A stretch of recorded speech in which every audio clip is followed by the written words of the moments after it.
काजल,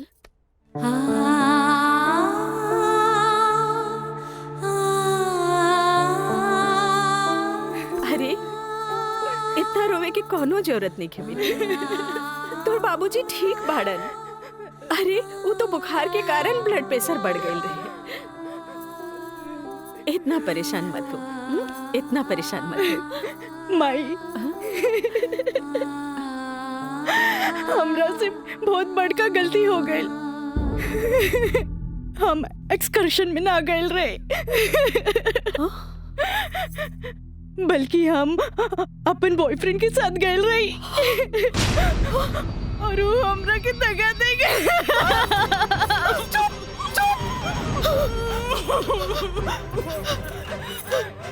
सच सच बता, सच सच बता, का भाई तू ठीक तो बाड़ी ना? तू ठीक तो बाड़ी ना? हम ठीक तो ना बानी माई।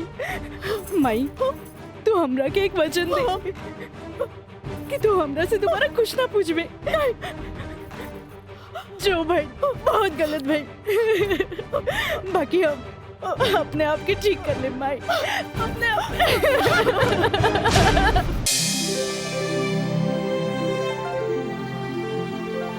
देखो छात्रों, विवाह के लिए किसी स्त्री को विवश करना, व्यभिचारित करना या उत्प्रेरित करना सेक्शन 366 के मातहत आता है। सेक्शन 376 और 375 रेप के लिए है, जिसमें सजा के प्रावधान के बारे में हम आप सबको विस्तृत बता चुके हैं। सर, कृपया हमें 120(b) सेक्शन के बारे में बताएंगे?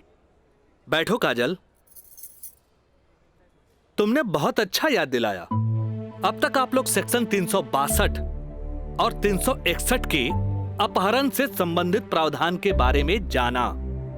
सेक्शन 120(b) भी 2 या 2 से अधिक व्यक्तियों के द्वारा कोई वैध या अवैध कार्य करने या करवाने को आपराधिक षड्यंत्र कहते हैं।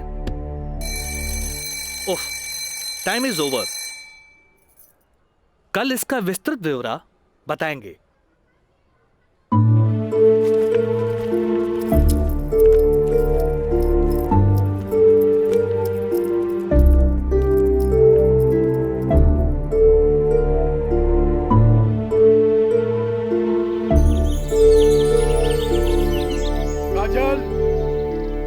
काजल, काजल, काजल। जी पापा। ये हम का सुन रहल बानी? तू 2 दिन से कॉलेज नहीं खे गेलू, आगे पढ़े लिखे के इरादा नहीं खे का? तू अच्छी तरह से जाने लू के खानदान में ग्रेजुएट से कम पढ़ल लिखल के अनपढ़ गिनल जाला। और तू तो अभी तक ले कॉलेज का मुंह ना देखेलू, खाली एडमिशन भइला। अरे हम कुछ पूछा था, हमरे बात का जवाब दो। पापा, वो कॉलेज में पढ़ाई कम और छेड़छाड़ ज्यादा होला। वाह, बड़ा अच्छा बहाना हो गई है। आजकल कॉलेज में छेड़छाड़ होके लागल है। अच्छा ये बताओ, तुहार दादी भी तक कॉलेज जात रही?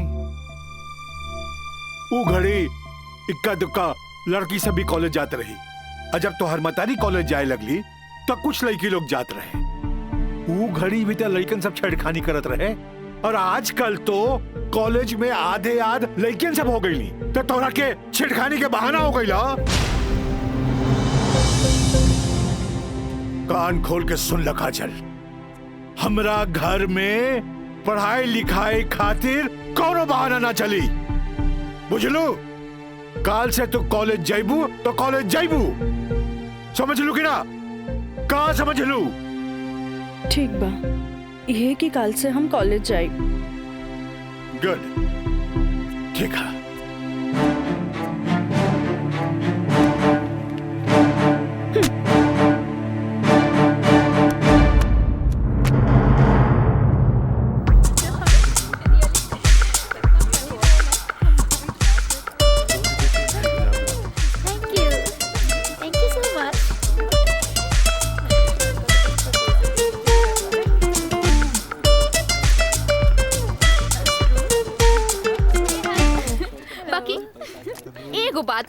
आज रोज डे के मौका पे पूजा तोहर हाथ में 5 गो गुलाब बा।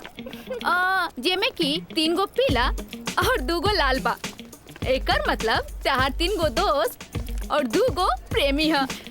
और हमरा देखा, हमार हाथ में तो एक गो गुलाब है, यानी कि हमरा चाहे वाला भी एक गो है, जेकरा हमहू चाहिए।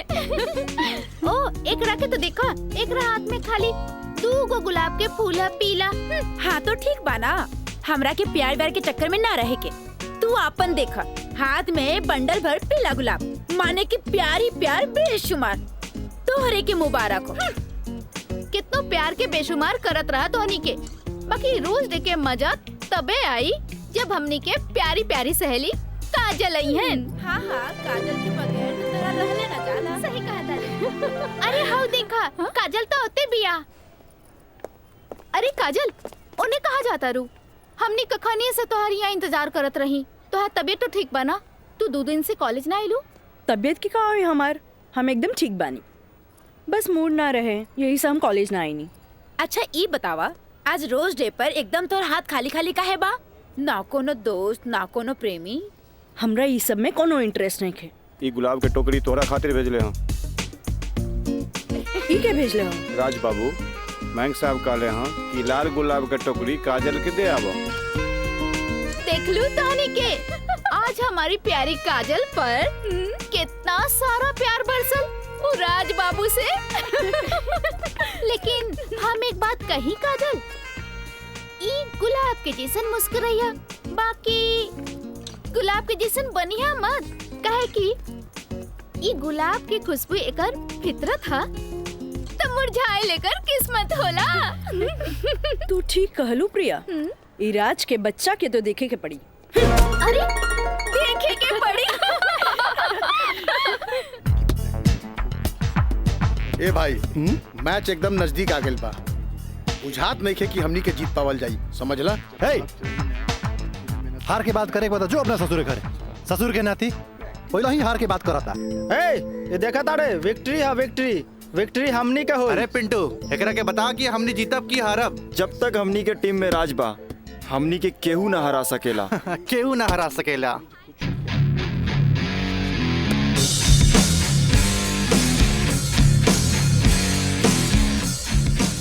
मयंक, हाँ राज, जीत केकर होई? जीत तो हार हुई और केकर हुई।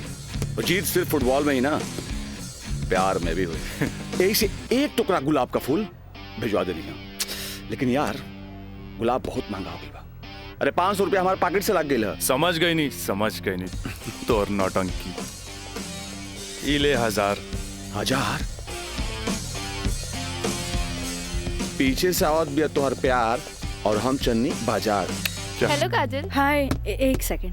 चलो लोगिन फैन, मैदाने में अब देखल जाई। हाँ हाँ चला चला। राज, तोहरा हम कैसन लड़की दिखत बानी? शरीफ, अच्छी लड़की। गलत, तोहरा जैसन लड़का खातिर हम एक बहुत ही बदमाश लड़की बानी। अच्छा ई बतावा, टोकरी भर फूल भेजे के का मतलब रहे? मतलब ई की दोस्ती और ई प्यार के फूल ह, एकरा मुरझाए मत दिया। ए काजल, अपना दिल में हमेशा दोस्ती और ई प्यार ला जगह बनैले रहिए। ई जन्नत में बनेला, एक एक वो बिखरे मत दिया। रिश्ता जन्नत में बनेला, बिखरे मत दिया। देखा राज, अब तक हम तोहार हर छेड़खानी के नजरअंदाज करत रही, लेकिन अब टोकरी भर गुलाब के फूल भेज के अपन अमेरिकी दोस्त जमावे लगला। तोरा पता नहीं कि हमार बाबूजी कोर्ट में पेशकार बाड़े और उनकर वास्ता रात दिन गुंडा मवाली और पुलिस से होत रहेला, और ई भी जानला उ गुस्सेल भी जरूरत से ज्यादा बाड़े। वो तो हम तारा के देखते बुझ गलनी है। वो थोड़ा सा हम तारा प्यार मोहब्बत का दिखा देनी, तू तो हमरा के गुंडा मवाली के लाइने में खड़ा कर देलू। देखा, हमरा ना चाहिए ऐसन प्यार व्यार जेकरा खातिर हम अपन सहेली के बीच में मजाक बन जाई। बड़ा खिसियाइल बिया, पट्टे वाला तो नइखे बुझात, पर हमरा भी तो उहे के पटावे में मजा आवेला जो ना पटे वाला होखे। पेशकार साहब। अरे मिथिलेश, बैठा बैठा। Thank you. पेशकार साहब, हाईली फाइल अगला हफ्ता के हर केस के तारीख पूरा ब्यौरा के साथ तैयार कर देनी है। भाई वाह, एगो साइंस के स्टूडेंट होके तू सिविल कोड ज्वाइन कैला आ हमार फाइलो तैयार कर देला जी। मिथिलेश, जब से तू यहाँ पर ज्वाइन कैला हमार कुल काम आसान हो गया। एगो बात कहीं सर, हाँ रउआ अखिलेश आ हम मिथिलेश, राउर काम के तो डंका बजिए रहल बा। अब हमरो तो कुछ सेवा करे दी। जानी ले, एमे हमरे फायदा बा। एगो क्लर्क होके हमरा फ्री में पेशकार के अनुभव मिल रहल बा। आज ही फाइल तैयार करे में तो तोहरा पूरा दिन लग गेल होई। चला कोनो बात ना, यहाँ से सीधे घर चले के आ खूब बढ़िया नाश्ता करेंगे। आवा। पेशकार साहब, इहे हमरो कहे के रहे कि आज रउवे साथे घर चलब। अच्छा। असल में काजल के एग्जाम नजदीक बा। हाँ। से उनका खातिर कुछ नोट्स तैयार कर ले बानी, जे दे भी देव। अच्छा अच्छा अच्छा, तो यही से काजल के फोन आए रहे कि आज लिट्टी चोखा बनौले बानी। मिथिलेश बाबू के भी साथे ले ले आई है। ठीक बा, चला चली।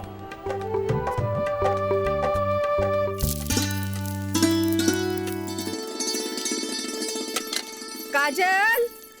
हाँ माई, बेटा तनी है बैगनवा देख तो।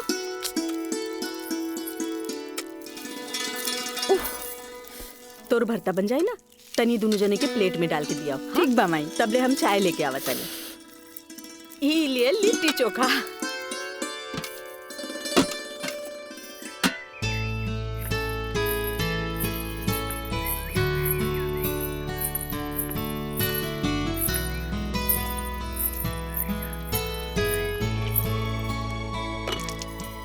का काजल, कैसन बारू? हम ठीक बानी। नोट्स लेनी की ना? अरे कैसे ना लेती, तहरा हाथ के पंजाबियन के भी फेल करे वाला बैंगन भरता जी खाए के रहे। ठीक कहला मिथिलेश, अपने काजल के हाथ के बनावल भरता के कारण ही सगरो रिश्तेदार के आवन जावन लागल रहेला जी, वरना ये मोबाइल तो रिश्ता नाता के अलगे ही कर देला सर। जी बिल्कुल सही कहनी। काजल, हाई ला अपन नोट्स। हमार अंदाजा है कम से कम इमे से 2-3 सवाल तो जरूर आई। अरे खा भी मिथिलेश, लिट्टी ठंडा हो जात बा। जी। अब ऐसे भी 2 दिन तक लेते ही नोट्स के हाथ लगाए वाला नहीं की, काहे कि 2 दिन के बाद फ्रेंडशिप डे जो आ रहल बा। हाँ। रउआ का समझा फ्रेंडशिप डे? दे 300 रुपया। 300 रुपया? अरे काजल के फ्रेंडशिप बैंड खरीदे के बा। है, और चढ़ाओ अपना बेटी के माथा पर। है फ्रेंडशिप डे, काहे ना कोनो मजिस्ट्रेट से बियाह कर ले लो। अरे करम में तो पेशकार लिखल रहे, तका करती है? काम आई। हमार बाबूजी की कम समझे लो, मजिस्ट्रेट तो आइला जाइला, बाकी हमार बाबूजी की तो सारा जिला जवार जानेला। का मिथिलेश बाबू? हाँ हाँ बिल्कुल ठीक कह लू। ये दोस्ती हम नहीं तोड़ेंगे, तोड़ेंगे दम मगर तेरा साथ ना छोड़ेंगे।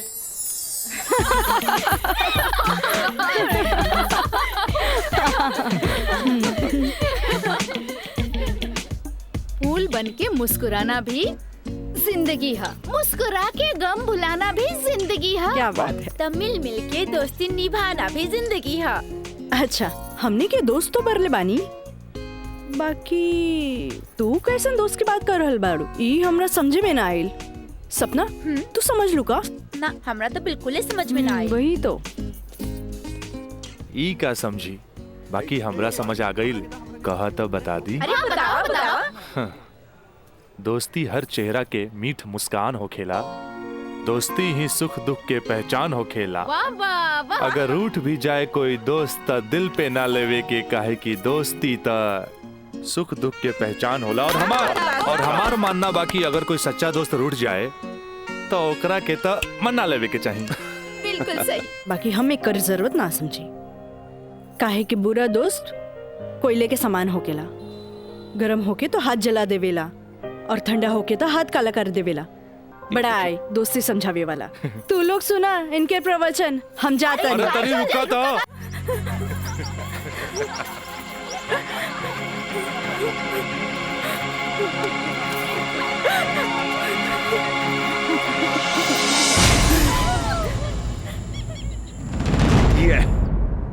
काजल, तोरा परेशान होके के जरूरत नहीं खे।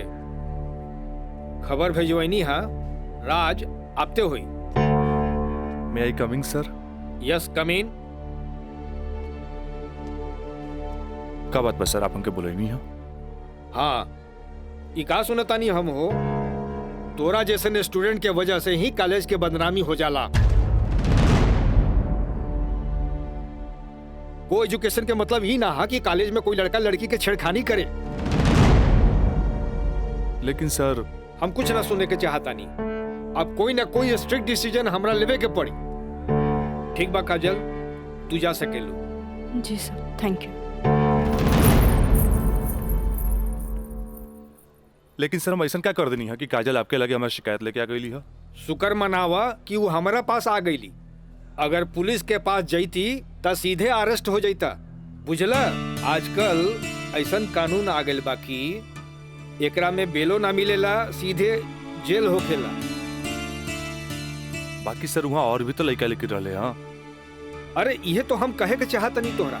और भी लड़की रहे, यह लड़की के छेड़े के का जरूरत रहे? वो पेशकार के बेटी के मामला बढ़ जाये त का होइत? तोहर बाबूजी के हम काम मुंह दिखैती। आइंदा ख्याल रखी है, तू जा सकेला। ठीक बा सर, थैंक यू। मयंक भाई, बहुत टाइम लगिल प्रिंसिपल के यहाँ। अरे तो आबते हो है ना। का बात भइल? बार टाइम लागत दला? कहत रहले हाँ, ऐसन के काहे पटावेला जौन शिकायत लेके आवे, ऐसन के पटावा जौन शिकायत ना करे। तो प्रिंसिपल साहब गलत का कहत बड़ा? पता ना काजल में का देख लेले बड़ा कि वही के पीछे भागा जात बड़ा। तोहनी के ना बुझाई, हमरा ओकरे पटावे में मजा आवेला जौना के पटावल मुश्किल बा।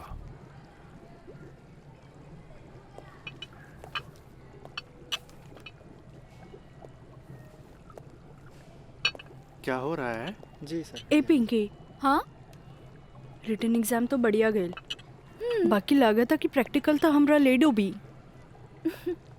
हमरा तो बहुत बढ़िया बा। बस एकरा में से नापे के बा और एमे लिख लेवे के बा। अच्छा बतावा, का करी? इसमें का डाली? एकरा में ई एसिड डाला। ये?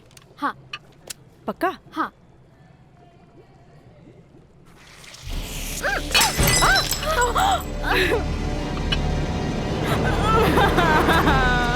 अरे काजल! काजल, where are you going? What happened?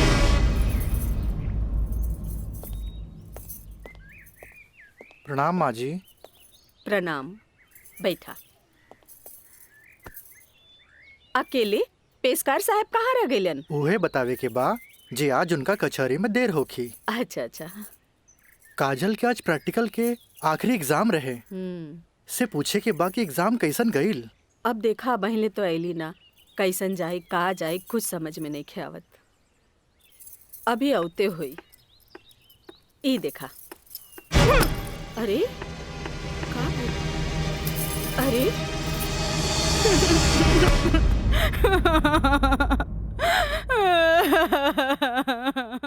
काजल, काजल, ए काजल, का भइल? अरे हमनी के अनदेखी करके यहाँ के रोवे लगलू। अरे का भइल? परीक्षा तो ठीक से गई ना? अरे बोल। प्रैक्टिकल खराब हो गए, एन वक्त पे टेस्ट बुक टूट गए। हम फेल हो जाए भाई, हम फेल हो जाए। अरे का काजल, तू तो बड़ा जल्दी निराश हो जाली। अब केमिस्ट्री थ्योरी में जहाँ तक हमनी सोचले रहनी, कम से कम तोहरा के 40 मार्क्स तो मिलबे करी। अब प्रैक्टिकल में मार्क्स नहीं हो मिली तब पास होके से के रोकी? बाकी मिथिलेश बाबू, हम तो प्रैक्टिकल में छोड़ के आ गए नहीं हो। अरे तो का भइल? इन्विजिलेटर 0 ही दिहन ना, इतना हदीर काहे होत बारू? हाँ, एग्जामिनर अगर एकरा के इशू बना ले, अब माइनस मार्किंग करें, तब बे फेल होए के बात हो सकेला। अरे तो रो रो के हलकान भैला से का पास हो जेबू? ई देखा था, जा मुँह हाथ धो, भगवान सब ठीक करिए। जा। का ठीक करिए? अरे अब कहा होई कुछ समझ में नहीं क्या, कुछ ना बुझाता हमरा के। माँ जी अब रहुआ परेशान मत होई, एकर थ्योरी पेपर बहुते बढ़िया गईल हा। अरे तो तुहार गाइडेंस रहे तबे ना। अरे साइंस के स्टूडेंट रही त गाइड कर देनी, एमे का। त ठीक बा, अब तू ही समझावा ओकरा के। ठीक है। आई लघु हो जा चुप। भैया एक सैंडविच लाइए। हाँ हाँ ले।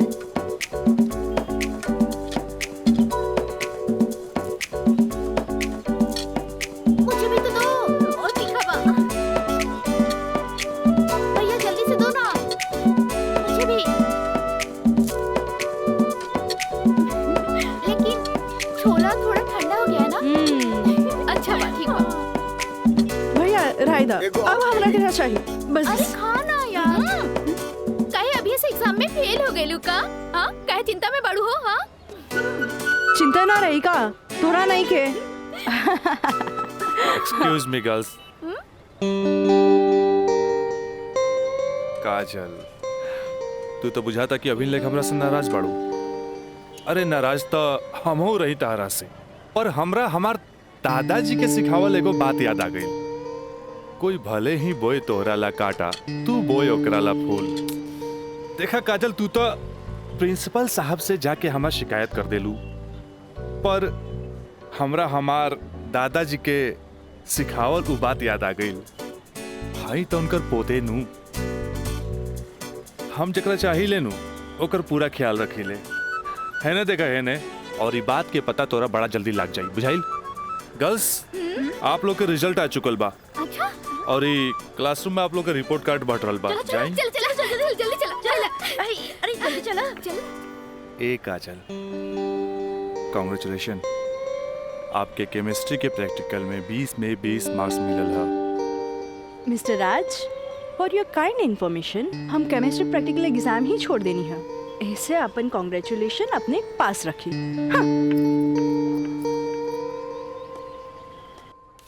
Roll number 31। यस सर।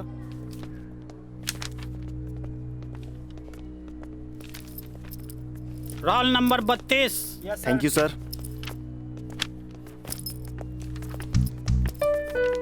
Roll number 33। यस सर। Roll number 34। यस सर। Roll number 35। Roll number 36।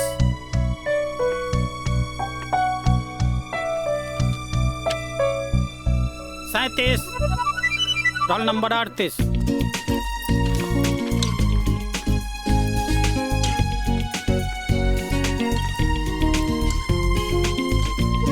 है ना? देखा है ने, और ये बात के पता तोरा बड़ा जल्दी लग जाई, बुझाइल? ए पिंकी पूजा, हाँ का ई देख ना, हमरा के सच में केमिस्ट्री प्रैक्टिकल में 20 में से 20 मिलल। ये जरूर राज के कारनामा है, काहे कि ये इन्विजिलेटर शर्मा जी ओकर बंगले पे तो ठहरल रहलन। ओह हाय मैं मर जावा। अगर तोहरा जगह पे हम रहती ना तो राजा के तो रानी बन जाती। जा बन जा। तारा के देख के ना एगो बात याद आ गई, इया कहे धिया धिया, धिया कहे चिया चिया। एक हुआ जौन तहरा पे जान छिड़केला, और एगो तू हा जौन एकरा के ठेंगा दिखावत हिया। अच्छा चला चला, हम तो परीक्षा में पास हो गए नी, ये हमरा खातिर बहुत बड़ा बात बा। पापा देखिए तो बहुत खुश हो जाइए हैं। हाँ, चला चला चला।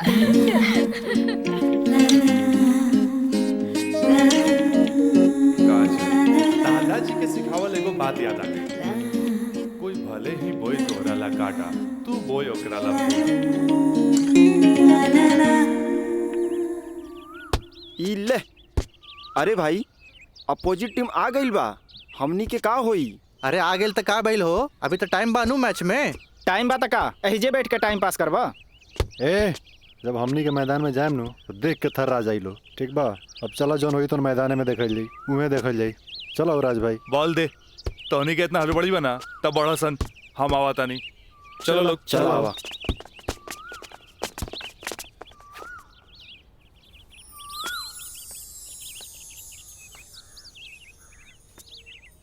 सुनो,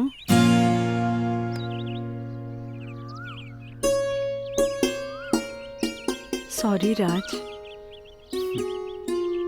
हम तोहरा के गलत समझने, लेकिन तू तो सच में दिल के राजा बाड़ा।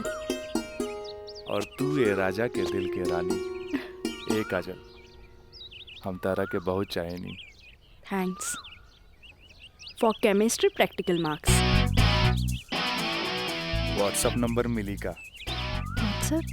हाँ ठीक बात, ले ली। 8291 71 7752।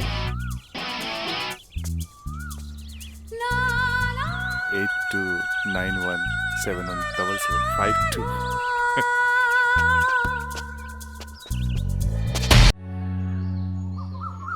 अच्छा ये बताओ यार कि तो हम लोग का प्यार मतलब हाँ प्यार कब से चला था? काजल बताओ ना। बाय। काजल, हम दोनों एक दूसरा से प्यार करेले, फिर भी तू हमरा से दूरी बना के काहे रहेलू? राज, हम कोनो ऐसन वैसन लड़की ना है। जब तक शादी ना होखे तब तक हमनी की दूरी बनौले रखे के चाहिए। गुड, तहारी ये आदा हमरा के नीक लागेला। हेने सुना? हाँ? देखा राज, तू हमार कोनो फायदा ना उठा पाई बा। एक मिनट, हम आओ तनी।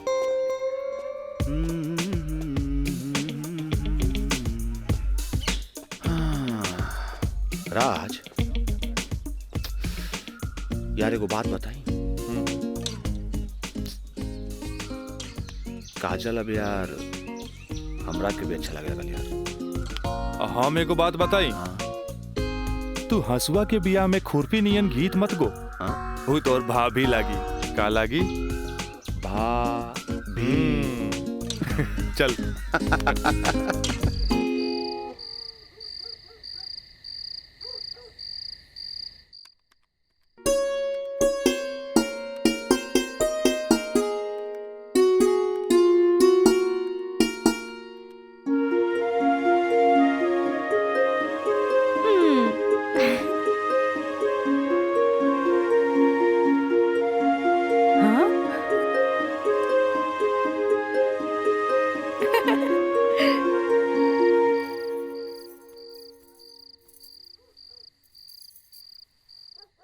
घर के सब काम निपटा ले लूं? हाँ। ब्लड प्रेशर के ई लोसर एज खात खात रउआ के सालन बीत गए। अरे एक बेर डॉक्टर से पूछ लेती कहीं गोलियां तो ना चेंज करे के बा। एकर साइड इफेक्ट भी होला। एक बेर हमार बाबूजी के पैर ऐसे ही सूज गए रहे, जब गोली चेंज भइल तो एकदम ही ठीक हो गइल। तू हमार कितना ख्याल रखेलू। अच्छा ये बतावा, तू अपन थायराइड के गोली खा लू कि ना? अरे कहाँ खाइला, 3 दिन से तो वो खत्म हो गइल बा। का गोली खत्म हो गई? तू हमरा का बतैलू ना कि गोली खत्म हो गई? तो अरे तू मरबू, तू एक दिन जरूर मरबू। फिर हमरा से ये ना कहिया कि हमार ख्याल ना रख ले। अरे जब मरिए जाए तो कहा बोला? तब तू का चाहेलू, हम जिए थे जी मर जाएं? हैं? दहाइला, आज के बाद हम हो दवाई ना खाई।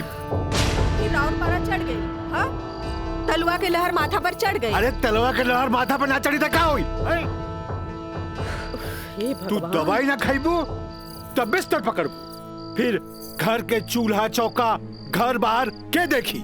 अरे हमरा तक कचहरी के काम से फुर्सते ना मिलेला, फिर बैठ के तुम्हारी सेवा के करी। अरे के करे कहा था सेवा? मत करब, मरे दे, मत ले बापन कचहरी से छुट्टी।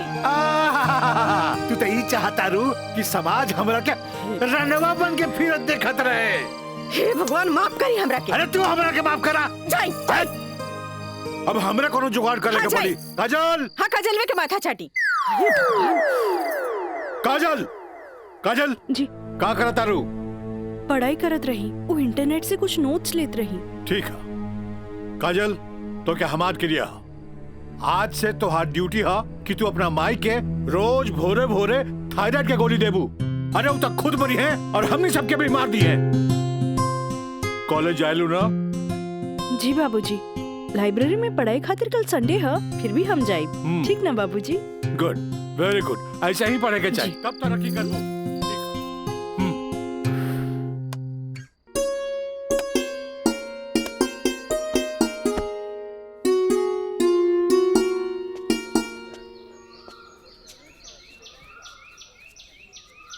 काजल थैंक यू।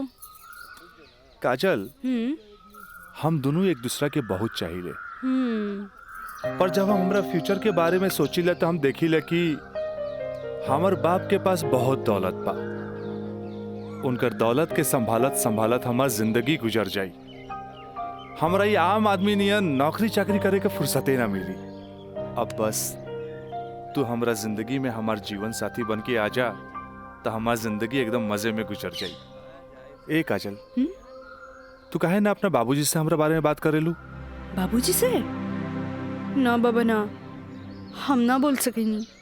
हमार बाबूजी बहुत गुस्सेल बाड़न। वाह भाई वाह, इकलौता बेटी भैला के बाद भी तू अपना बाबूजी से बात न करबू काहे कि वो बहुत गुस्सेल बाड़े।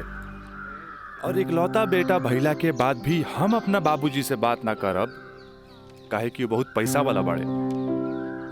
ऐसन में तो हमनी के सपना धरल के धरल रह जाई। काजल, काहे ना हमनी के भाग के शादी कर ले जाओ? बिना बतैले भाग के शादी कैसे कर सकेनी? हाँ काजल, हफ्ता भर के तो बात रही। हमनी के भाग के कहीं भी शादी कर लेल जाए और ओकरा बाद अपना अपना बाबूजी के बता देहल चाहिए। सोचत का बाड़ू, तारा से ऊंच कूल और धनाट घर के हई। जब तू अपना बाबूजी के बतैबू नु तो ना कर पाइए। और हमहू जब हमरा बाप के बताएब कि हम भाग के शादी कर ले बानी तो नाहियो चाहते हुए भी तारा के अपना बहू के रूप में अपना ली है। ए काजल, हम तारा बिना एक पल भी ना जी सकीले। ठीक बा, हम कोशिश करो। इनु भइल बात। अब छोड़ा हम बाय।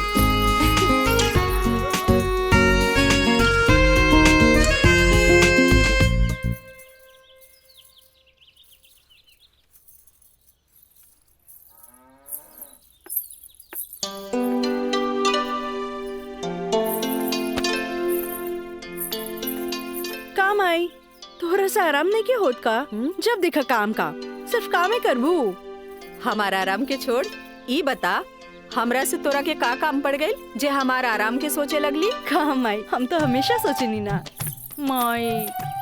कॉलेज से एक हफ्ता एक्सकर्शन खातिर हमनी के हजारीबाग जाए के बा।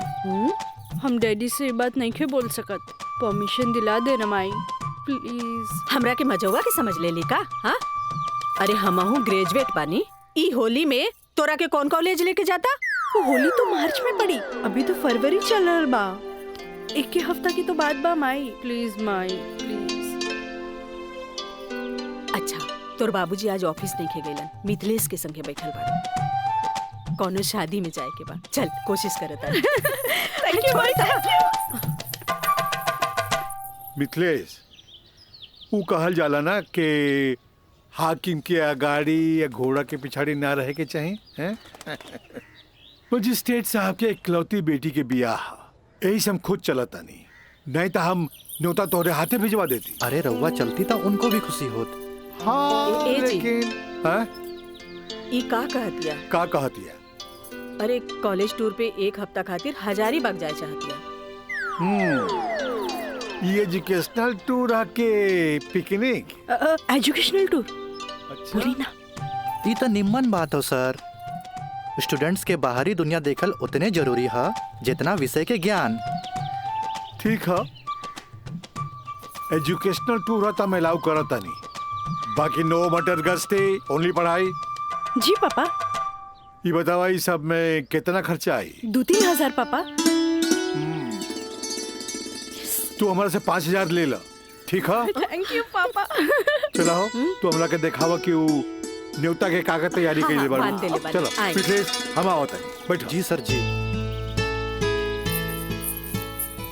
Thank you so much Mithilesh बाबू, अगर रउआ ना बोलती तो ये हरगिज ना मानतन। अरे वो तो हम तुहार मुंह देख के साथ दे देनी। जा मजा करा। कैसन लागल? वाह, सो ब्यूटीफुल। ये कहाँ लेके आ गई ला? पहले चला था तब ना पता लगी। उतरा। अरे स्टैंडवा कहाँ चल गई?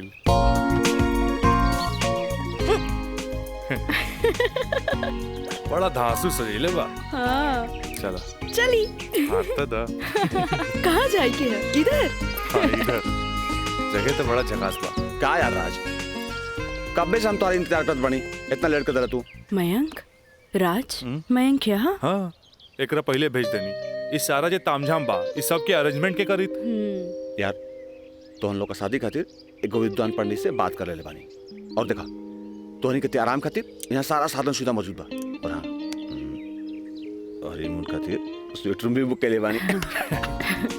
और देखा अब हम निकलता नहीं कहे कि हमारा के मंदिर जाए के बा और मंदिर जाके पूरा शादी का सामग्री लेके आए के बा। बाप रे इतना सब तैयारी। अरे शादी की करबा हमार दोस्त राज का शादी बा। गलत बात।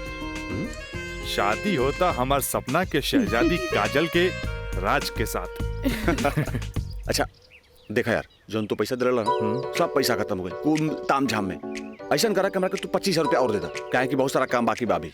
पैसा के कौन बात भाई ई ले।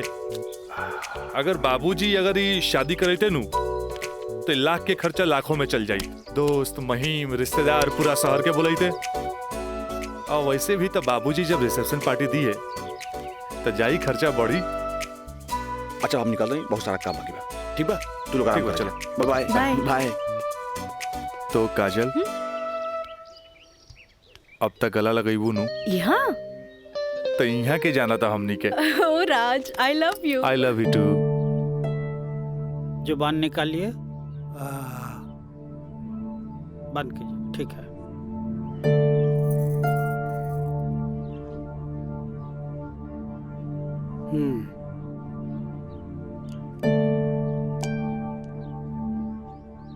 सांस लीजिए और जोर से।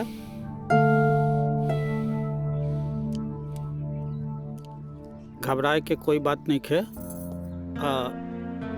ऊपर के बीपी थोड़ा बढ़ गई है। अच्छा से लागता कि काम के प्रेशर ज्यादा बा। जी नया मजिस्ट्रेट आइले हाँ से कुछ ज्यादा ही फाइल इनके हवाले कर देले हाँ। ठीक है ठीक हो जाई। अभी आंख लगल बा सोए दिन का के। और हाँ पानी पियावल करी काहे कि पानी पियला से पेशाब यानी यूरिन पास हुई तो रिलैक्स हुई है। जी जी बाकी दवा वही चली। जी डॉक्टर साहब। जी डॉक्टर साहब हाईली अपन फीस। ई का करतानी जे आदमी पेशकारी में हमरा से कहियो फीस ना ले ले उनका से हम फीस ली रह दी। डॉक्टर साहब थैंक यू। प्रणाम डॉक्टर साहब।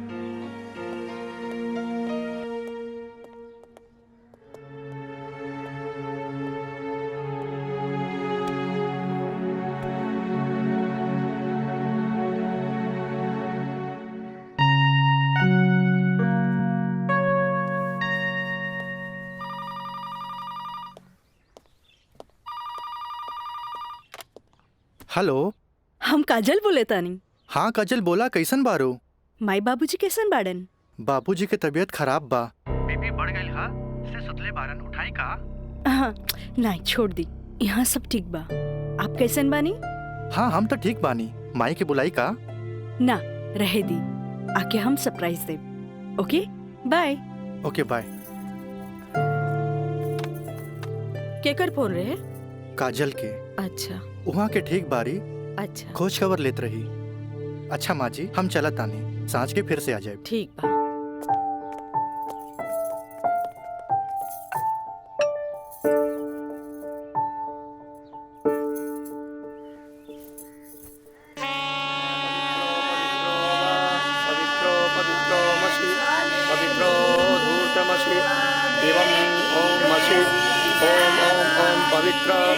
पवित्राः केशवाय माधवाय सर्वेश्वराय अपितृ स्वाहा तत्पुरुषाय स्वाहा।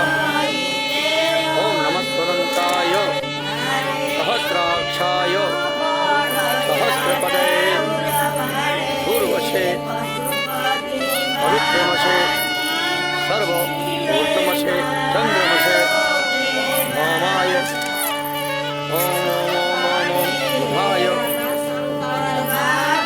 पवित्रो वा पवित्राय नमः सावित्रे नमः पवित्रे नमः तत्पुरुषाय सर्वेश्वराय नमो नमः ऊर्ध्वमशे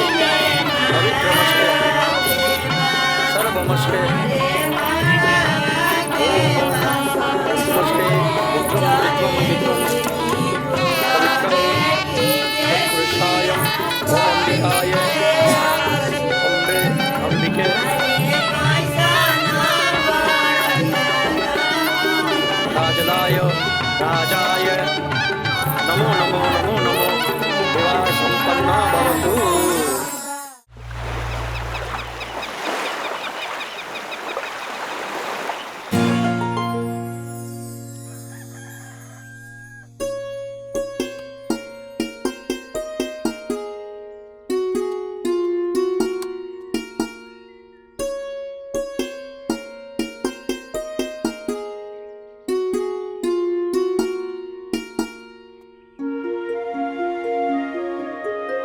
काजल काजल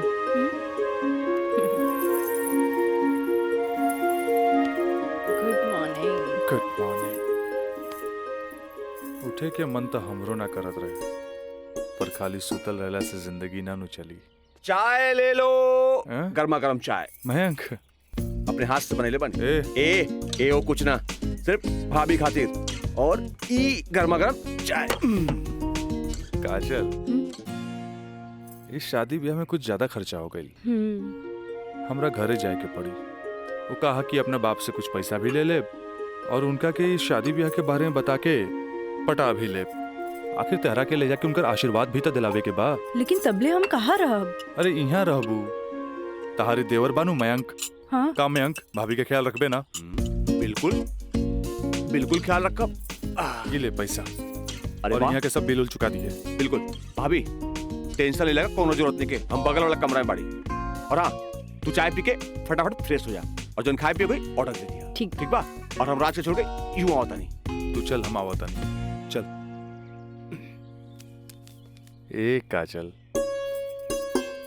अरे हैने आवा।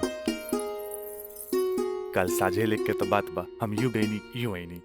और वैसे भी अब तहरा बिना हमार मन कहाँ लागी। अब जाई भी और जल्दी आई। ठीक बा।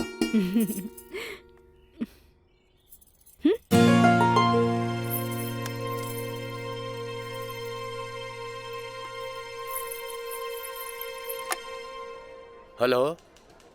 हाँ, अरे देख रही हो कि मैं ऑफिस में हूँ, कितना काम पड़ा है, कितनी फाइलें पड़ी हैं, और तुम हो कि ये ले आइएगा वो ले आइएगा।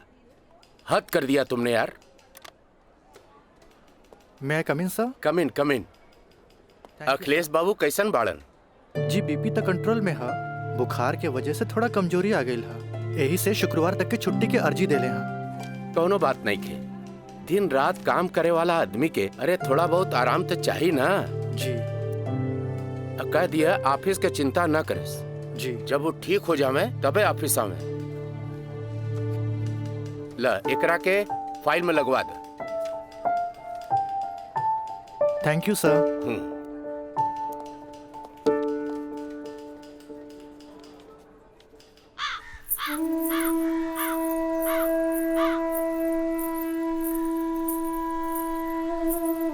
अरे भाभी आइए बेटी। भाभी का बात बा, बड़ा परेशान लागत बानी? हम राज के फोन लगा लगा के थक गए नहीं। कभी डेड टोन मिले था तो कभी आउट ऑफ कवरेज एरिया। तोरा पास उनकर कोनो लैंडलाइन नंबर बा? ना भाभी, और हम उनका दूर नंबर पे फोन लगा के थाक के हार के बैठ गई। हैरानी की बात तो ये बाकी कि गईला के बाद ना कोनो खबर, ना कोनो कॉल, ना कोनो मैसेज। भाभी तू टेंशन मत ले, हम अपने को दोस्त के भेजले बानी, और जैसे ही खबर मिला था सबसे पहले हम तोरा के बताई।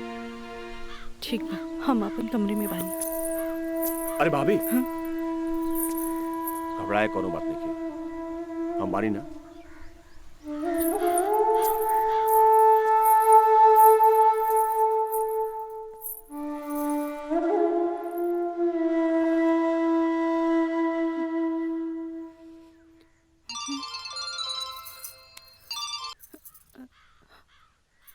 काजल, ट्रिप कैसन जा रहल बा?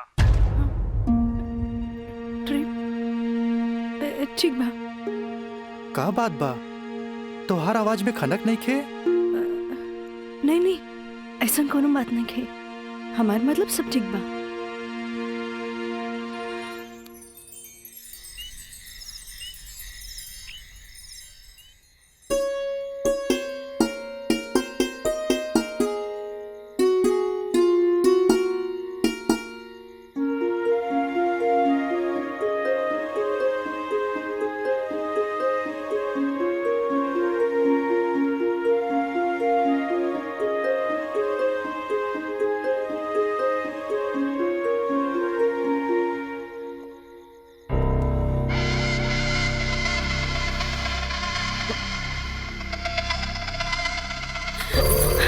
देवर जी, मयंक, ये क्या बदतमीजी है? चल जाइए यहाँ से, वरना राज के बता दे।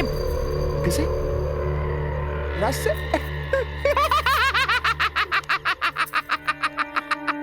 राज से? भाग गए? हाँ? आवेला नहीं के? हाँ? तोरा क्या पता? हाँ? ये भी कुछ हो रहा बना? सब ओकरे प्लान के तहत हो रहा बा। वो तो तोरा के भोग के और भौरा जैसे चूस के भाग गए।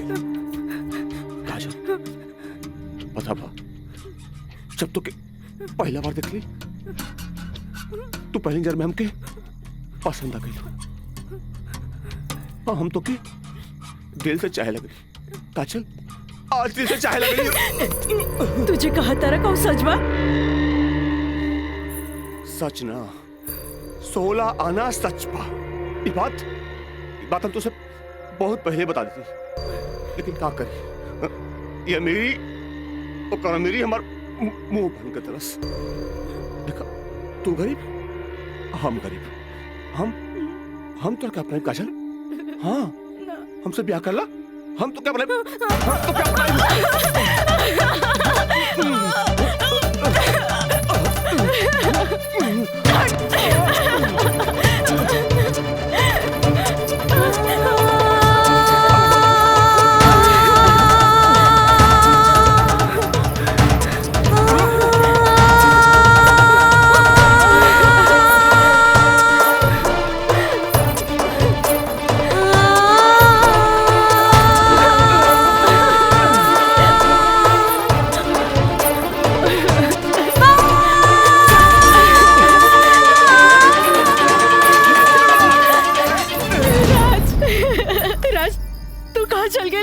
छोड़ के ये महंग तो और काजल के बर्बाद करेंगे चाहत रहे।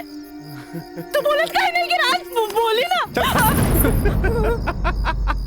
हम जहाँ भी गए रही तोरा का मतलब बा, और ये मयंक वैसे भी तोरा सारा के सारा सच्चाई बता देले होई।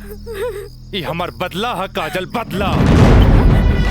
प्रिंसिपल से शिकायत करके ते हमरा के पुलिस और कानून के धमकी त दिला देले रलिस, पर अब ब्याहता बन के सुहागरात बनेले बाड़ी। एकरा के छेड़खानी और रेप के नाम द नानू दे सकेली।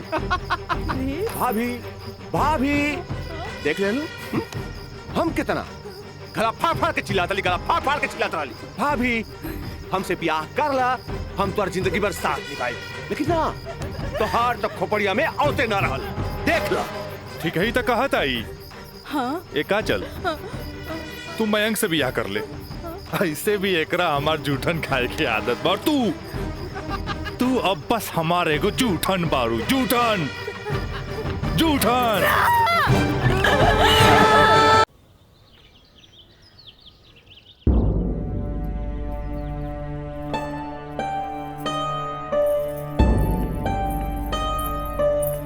काजल,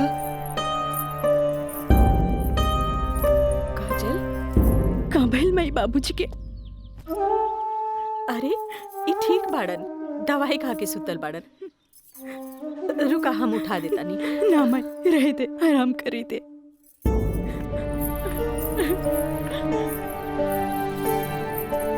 काजल, का भइल सर का भइल?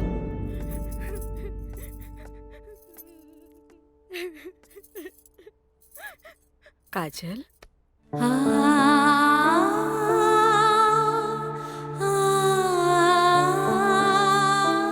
अरे इतना रोवे की कोनो जरूरत नहीं खेमी। तोर बाबूजी ठीक बाड़न। अरे वो तो बुखार के कारण ब्लड प्रेशर बढ़ गई रहे।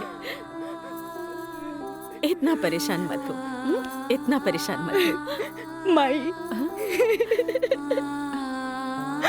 हमरा से बहुत बड़का गलती हो गई। हम एक्सकर्शन में ना गए रहे,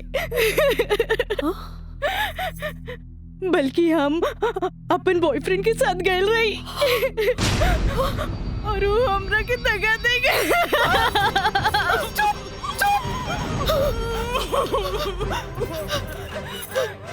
सच बता, सच बता, का भाई? तू ठीक तो बाड़ी ना? हम ठीक तो ना बानी माई। माई तू हमरा के एक वचन दे कि तू हमरा से दोबारा कुछ ना पूछबे। जो भाई बहुत गलत भाई, बाकी हम अपने आप के ठीक कर ले माई, अपने आप। काजल,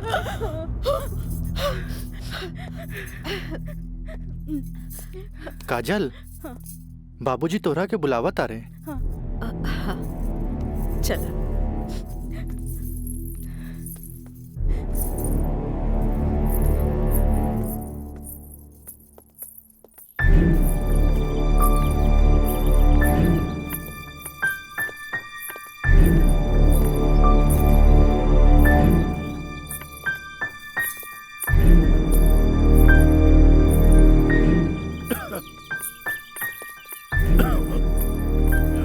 प्रणाम बाबूजी। अब तबीयत कैसन बा? आ गइलू बेटा? ठीक है बा। तू बतावा तो ट्रिप कैसन रहा और अब आगे पढ़े के का प्लान बा बेटा?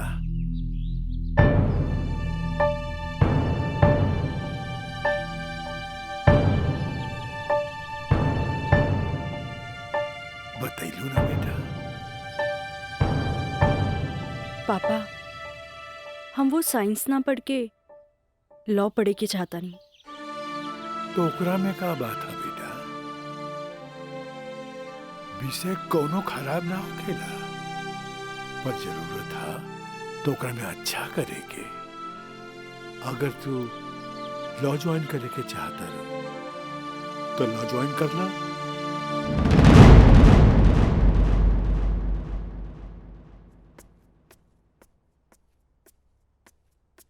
का काजल बेटिया, तबीयत ठीक बानो? क्लास कब के खत्म हो गई? तू बैठल वारू बंद करे के रहे। हाँ काका, रूम लॉक कर दी। हम तो बस ऐसे ही बैठ गए रही। अच्छा।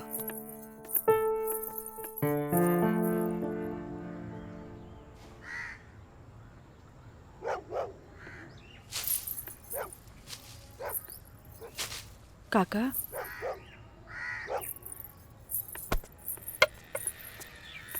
अरे बिटिया, तू फिर आ गेलू? अरे हम कई साल से देख रहल बानी कि हर 3-4 महीना पर तू आ जालू। पर बिटिया, राजा तोहरा से नइखे मिले चाहता। वो बड़ लोग हवन, उनकर जिंदगी में तारा जैसी लड़की की कीमत चाय के कुर्बा के बराबर हा, जे पी के फेंक देवलन। काका तोहरा का लागता कि हम को फेकल कुर्बा है? नहीं बिटिया नहीं, ऐसे बात नहीं की।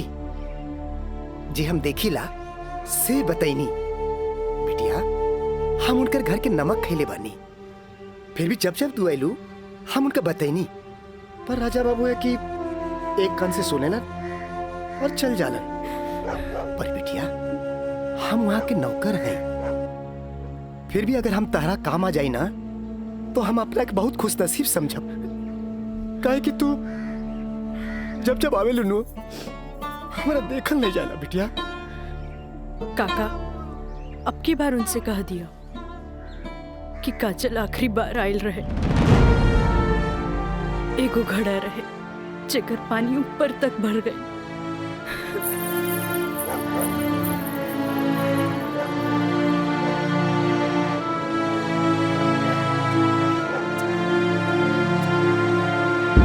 मैडम जी, ये कुछ बिल है, कारपेंटर बिल है, ये टेलीफोन बिल है और ये लाइट बिल है और कुछ वगैरह वगैरह काफी बिल है, आप देख लीजिए।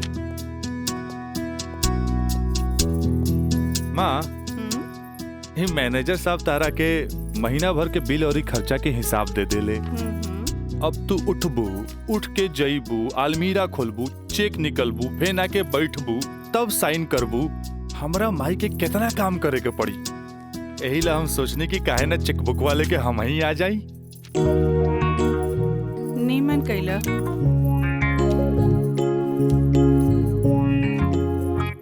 अच्छा,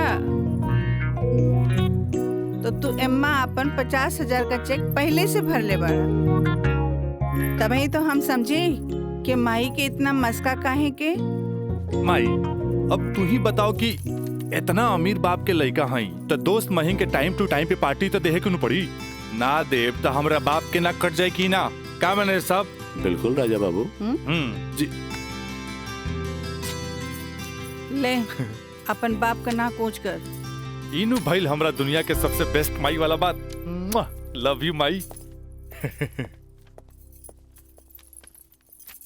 मैनेजर साहब जी मैडम।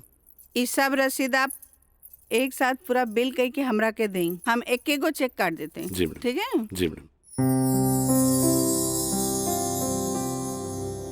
हमरा ई बात के बहुत खुशी बा कि रवा लोग हमार ग्लोबल कंपनी में इन्वेस्टमेंट करे के चाहता नहीं। ये हमरा खातिर बड़ खुशी के बात बा।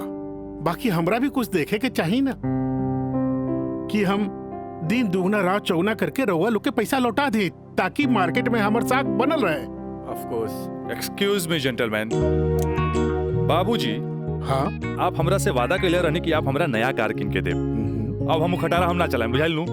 I want new car. Okay Yes, Raja is right. I am witness. Okay, I will buy car for you. Thank you sir. हम चला तनी बाबूजी। तो ठीक बा रवे कार खरीदा दे। बाकी राउर कार की खर्चा कंपनी के इन्वेस्टमेंट पे दिखावल जाए। Okay, thanks. जेपी साहब आपका बेटा तो हीरो लगता है। आखिर बेटा के करा हमरे नु। अरे यही तो उम्र में ऐश करे के।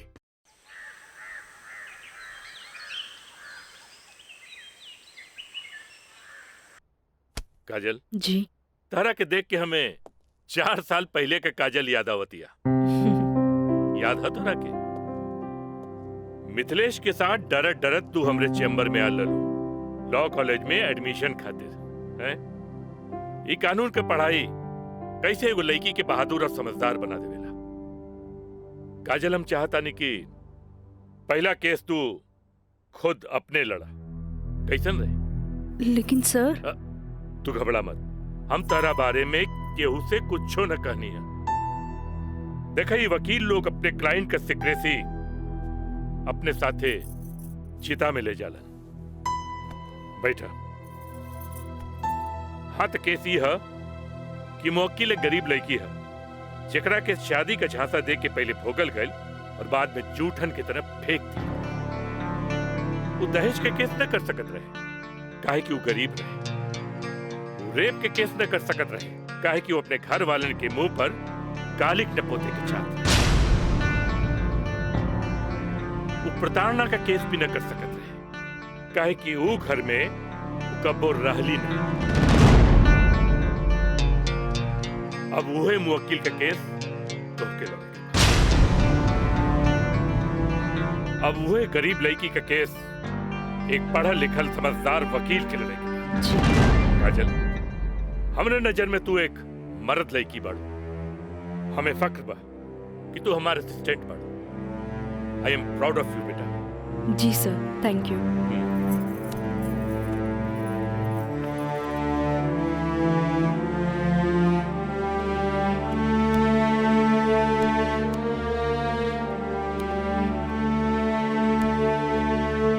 बाबूजी लड़की हर मोड़ पे डरत रहेली। अकेले होके तो सुनसान से डर, भीड़ में होके तो लोगन के डर, जब हवा उड़े तो दुपट्टा उड़े के डर, केहू घूरे तो ओकरा आग के डर, बचपन में माई बाप के डर,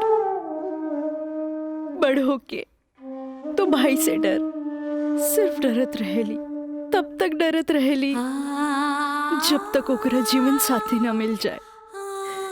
और हमार जीवन साथी तो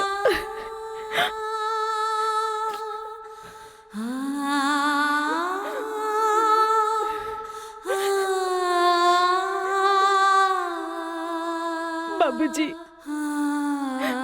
आज हमार पहला केस बा, राउर आशीर्वाद चाहिए। काजल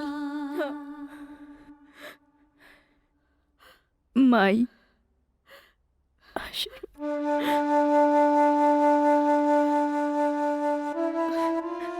तो तोहरा के वचन तो हम दे चुकल बानी, कुछ ना पूछेंगे।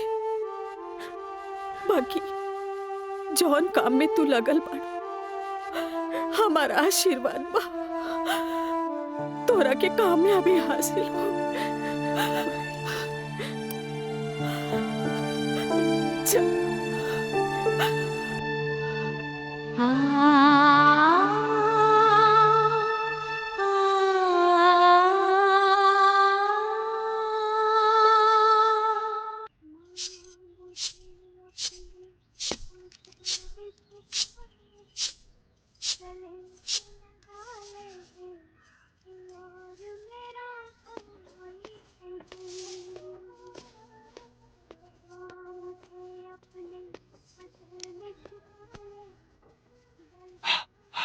माई हमारा का 7,000 रुपया चाहिए, नौकरी का फार्म भरे के बाद।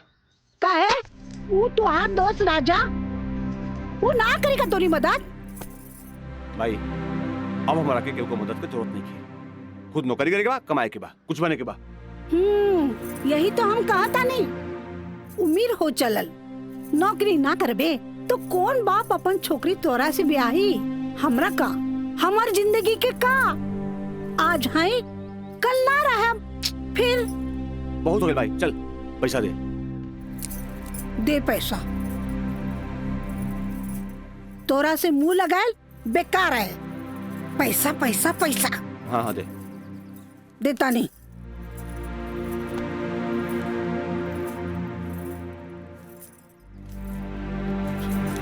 कितना? हम गिन ले ली, दे 500 और दे। ना नहीं, 500 और दे। का है? 3,500 चाहिए। देनी ना। चल अब ठीक काहे मांगता रे? चल। जा, पैसा चाहिए। एक बात कही, तू दुनिया का सबसे अच्छा माई है। चल मैं चलता रही।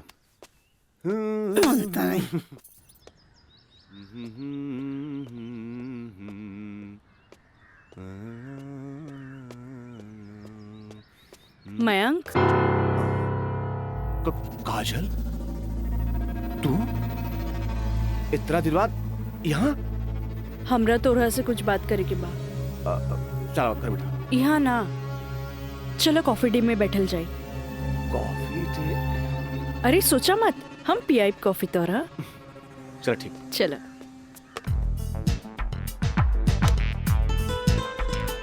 इला। Thank you. पिया ना।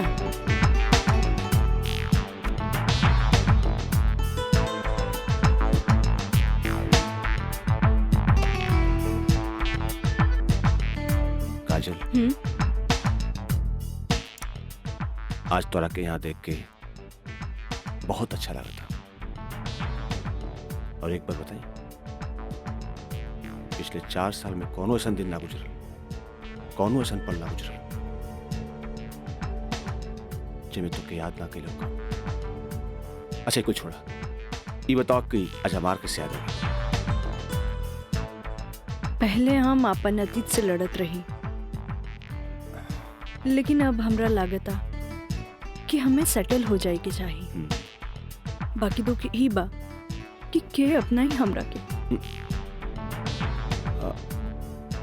अगर तुके प्रॉब्लम ना होके तो हम तोहरा के अपनाए। लेकिन हम गरीब हैं। अरे तो हम कौन अमीर बानी? हम तो गरीब बानी। हम और तू चाहिए तो अमीर हो सकत हैं। वो कैसे? हमार साथ दे के। जिंदगी भर साथ दे। ऐसे ना, प्रॉमिस करा। प्रॉमिस। चला। चला। हाँ।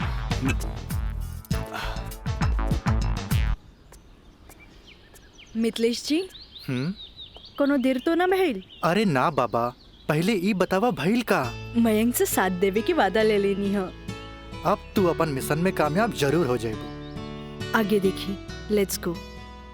सुनी, एगो बात कही, सब कुछ जलना के बाद भी आप हमें हेल्प करत हैं, ऐसे हम कबो ना भूल सके।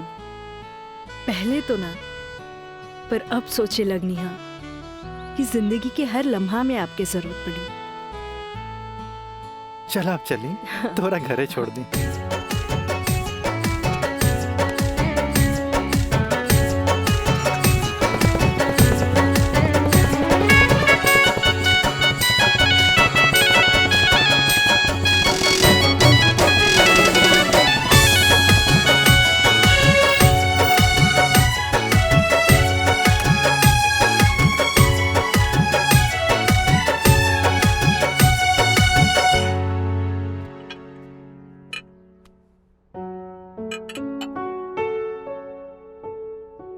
सुनी एगो बात कही, सब कुछ जानला के बाद भी आप हमें हेल्प करत हैं, ऐसे हम कबो ना भूल सके। पहले तो ना, पर अब सोचे लगनी है कि जिंदगी के हर लम्हा में आपके जरूरत पड़ी। खाना लगा दी? ना भोला, आज तक ऐसा ही पेट भरल है। आज ना खाई बपने? ना। ठीक बा।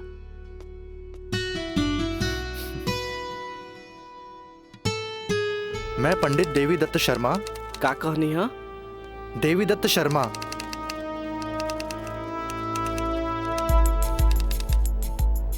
सत्रह मई के भाईल। अच्छा भैया तनी जल्दी करी, देर होता।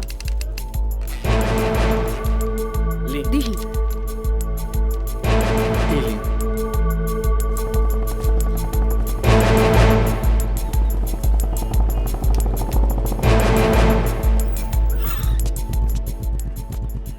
आ गए नहीं टाइप करा के?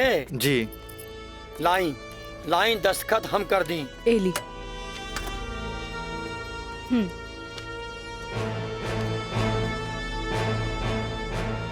जय गणेश। ई कामता हो गई। अब बैंक के दस्तखत लेवे के पड़ी। वो आप हमरा भी छोड़ दी, वो हम ले ले। ठीक है।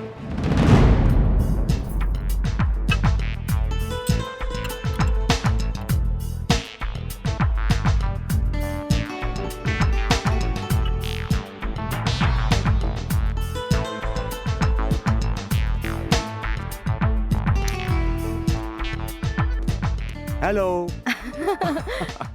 हाय। सॉरी यार, आवे में थोड़ा लेट हो गया। अच्छा यही देखा, हम तो खातिर काले कैल वाले। अच्छा पहले चाय पिया। इला।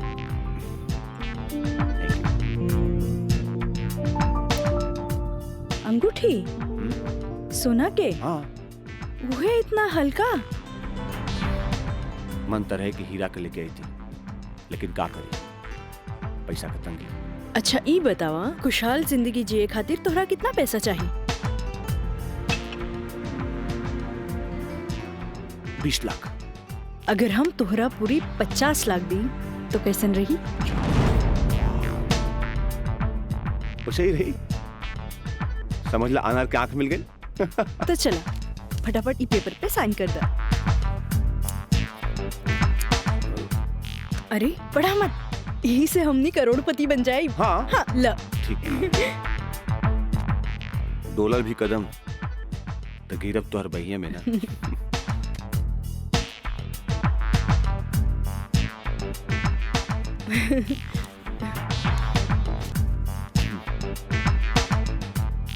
आज से हमनी का नया जिंदगी का शुरुआत। रोमांटिक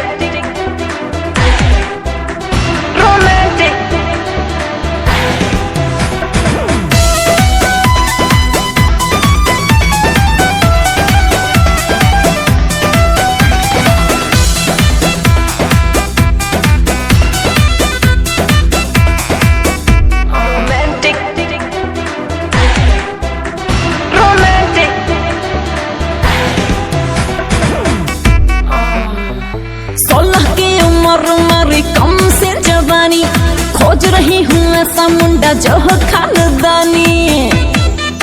हाँ 16 की उम्र मेरी कम से जवानी, खोज रही हूँ ऐसा मुंडा जो हो खानदानी। इंग्लिश नहीं चलेगा, ना चलेगा हॉटी। तो कैसा चलेगा? रोमांटिक रोमांटिक रोमांटिक रोमांटिक मर्द से करूंगी मैं शादी, तभी तो साले साले बढ़ेगा आबादी। रोमांटिक मर्द से करूंगी मैं शादी।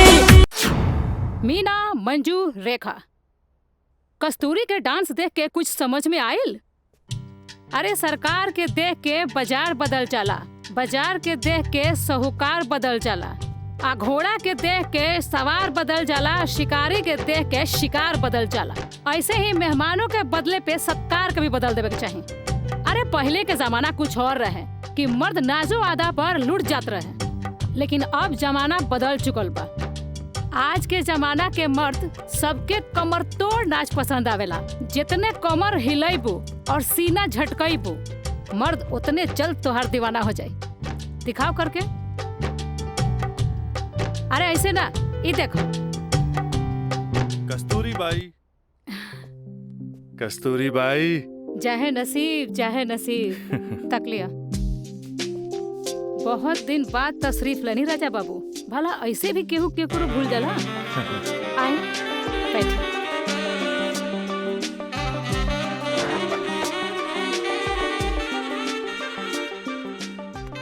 ना कस्तूरी बाई, हम भुलाइल नहीं की।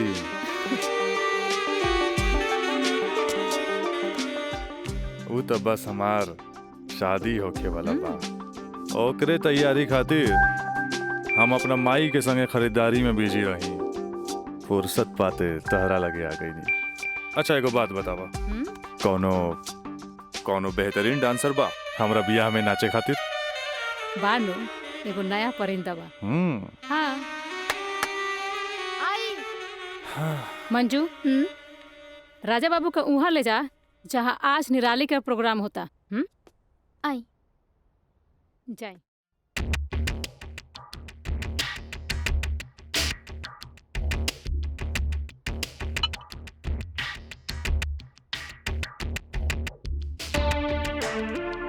कस्तूरी, तहार निराली हमरा बहुत पसंद आई। पसंद तो आ गल राजा बाबू, लेकिन ओकर रेट तनिक कड़क बा। पूरा 5 लाख लेतिया। लाख 2 लाख तो हम तारा पे ऐसे ही उड़ा दिला, तब 5 लाख कौन बड़का चीज बा? ओकरा से कह दिया हमार बियाह में अगर उ कमर तोड़ नाच करी ना, हम ओकरा सोना ना जराओ हीरा के अंगूठी दे, वो अपना तरफ से। और बाकी के रिश्तेदार जे ओकरा पैसा दी हैं वो अलग बात। एक कस्तूरी, हीरा के अंगूठी केहू ऐसे ही ना देवेला। अच्छा, तो ऊ रवा दिलो दिमाग में इतना घुस गइल बिया। अच्छा एगो काम करब, तनी हेने लावा, हमरे तरफ से ई ला। हाँ डैडी, का बात बा? तू जहाँ बाड़ा जल्दी से चल आवा। ठीक बा, हम अभी आओ तानी। बड़ा कमजोर बराउर ये ना मुराद इश्क, ऐसे उतारा के जाम लहले बगैर चल देनी। हाँ कस्तूरी भाई, डैडी के कुछ जरूरी काम आ गइल बा, से जाए के पड़ी। ठीक बा, अब डैडी के फोन आइल ह ते में हम का बोली। चला तनी, बाय।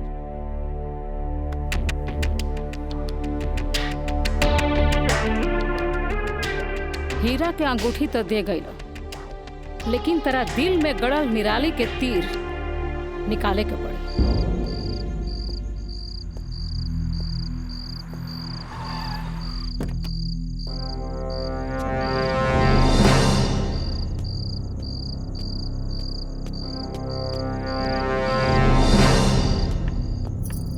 क्या बात बा डैडी, इतना अर्जेंट में क्या बोले नहीं हमरा के? राजा, हाई हम का देखा तानी? कौन लेखी बिया काजल? अपना मुंह में करखा लगावे खातिर ओकरा से बियाह कर लेला और फिर ओकरा वही छोड़ के भागैला। अब वो अपना हक मांगतिया। बाबूजी, हम ऐसा कौनो लड़की के नहीं जानत। ए माई माई माई, देखा था इसको कैसे झूठा इल्जाम लगावता है हमरा ऊपर ही। राउर का दिमाग खराब हो गइल बा। अरे जे हमरे लड़किया के ऊपर लांछन लगावत बानी। हमार दिमाग नहीं के खराब भाई, हाई देखा हाई कोर्ट से नोटिस आइल बा। भगवाने बचावा घर के, लागत कि जगदम्बिका पाल के नाक कटिए के रही। केस नंबर 5078, काजल सिन्हा वल्द स्वर्गीय अखिलेश प्रसाद सिन्हा व राजा सिंह वल्द जगदम्बिका सिंह।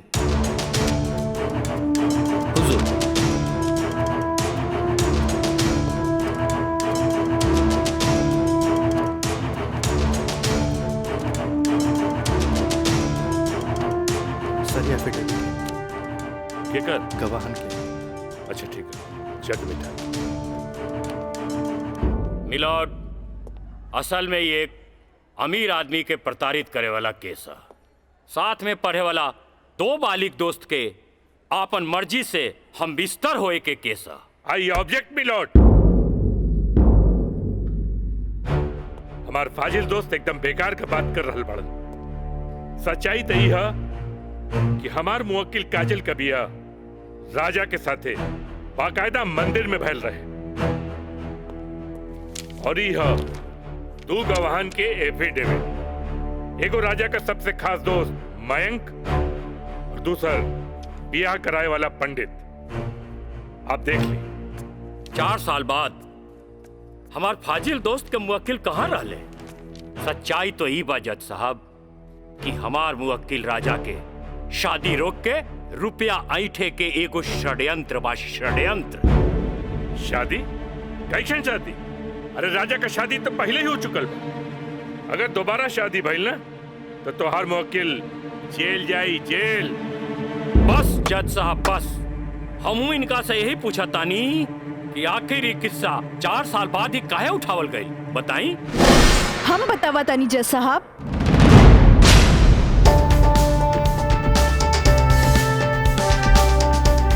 हम बताई।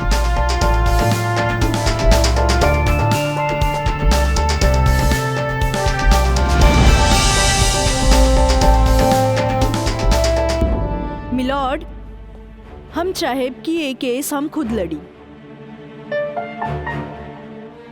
ई रहल हमार बार ऑफ अटॉर्नी के रजिस्ट्रेशन।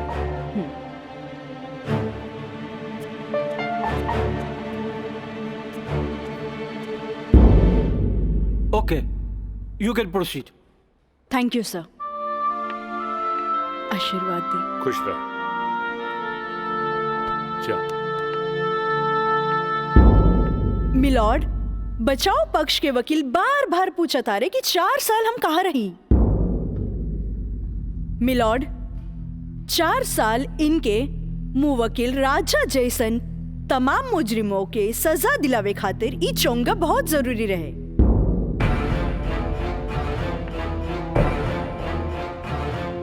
मिस्टर हैदर काज़मी साहब, अब समझ में आयल कि 4 साल हम कहाँ रही कि और डिटेल बतावे के पड़ी। तो मिलॉर्ड, हम केस के स्टडी खातिर हमरा के कुछ समय चाहिए। हाँ, कोर्ट इंस्ट्रक्ट करती है कि राजा की शादी रोक दी जाए जब तक कोर्ट का फैसला ना हो जाए। बचाव पक्ष के वकील की रिक्वेस्ट पर यह कोर्ट मुअत्तिल की जाती है।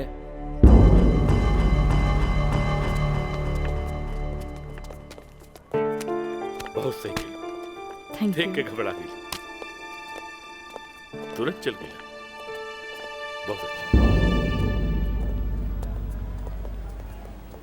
ए वकील साहब, कोर्ट से समय काहे ले लेनी हो? तका करती तू हमरा के बतेबो ना कैला कि लड़की खुद वकील बिया। अरे तय से आपके का फर्क पड़ी? तू का समझबा कि हमरा का फर्क पड़ी? वो लड़की के आईपीसी आदि कानून के सब धारा मालूम हुई। एक खातिर हमरा के जीरा में सावधानी बरते के पड़ी। खैर तू चिंता ना करा, अब अगला तारीख लेवे दा हमरा के। वकील साहब, अगला तारीख रहुआ जल्द से जल्द ले लिहल जाओ और रहुआ पैसा के चिंता एकदम न करब। हम पैसा के चिंता ना करब, अगला तारीख जल्दी ले ले हम। चलो चलो बाबूजी, चलो चलो।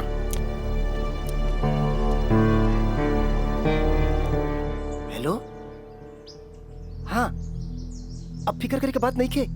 अरे तहार काम हो जाई, हम समझ गए नहीं, एकदम में समझ गए नहीं। हाँ,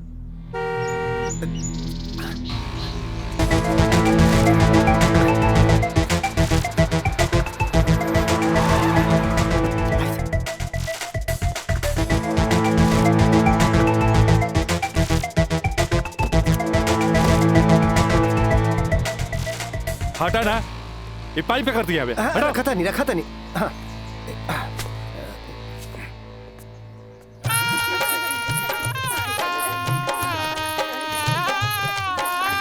बंद करो ये सब नौटंकी, ये शादी ना हुई।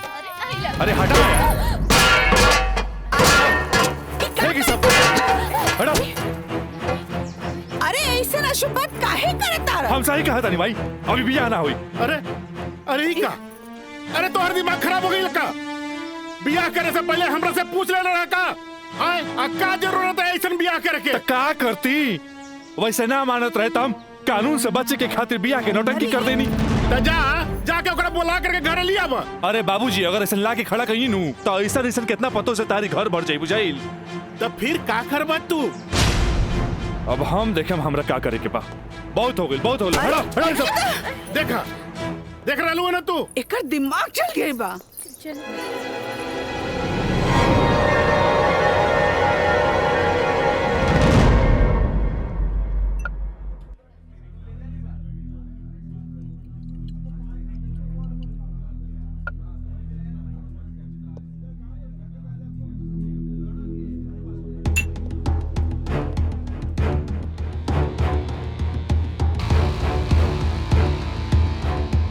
बोलो राज, का बात बा? पहले पेट तब भी बहुत दिन का बाद मिलल बा।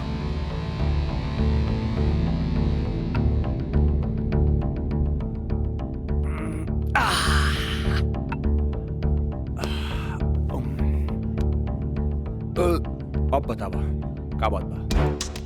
मयंक,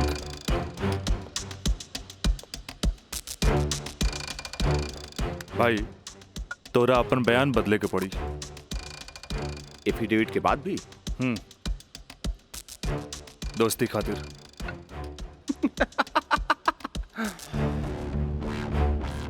अब बयान देवे का कीमत काजल 50 लाख लगो ले गया। बयान बदले के बाद बयान बदले का कीमत 1 करोड़। 1 करोड़? यस, 1 करोड़। कहे से कि हमरा काजल से ब्याह करके सेटल भी होके के बाद, और हम तोहरा जैसा अमीर त नहीं की। और हाँ, अगर डीलिंग मंजूर होके तो तारीख से पहले आ जाइए। अच्छा, हम चलत नहीं।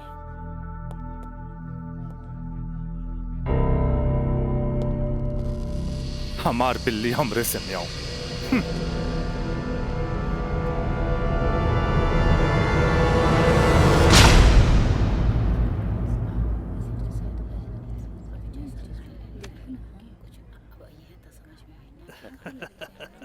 आज हम ही जीतब। केस बहुत बढ़िया बा। Order order. बचाव पक्ष अपनी बात रख सकते हैं।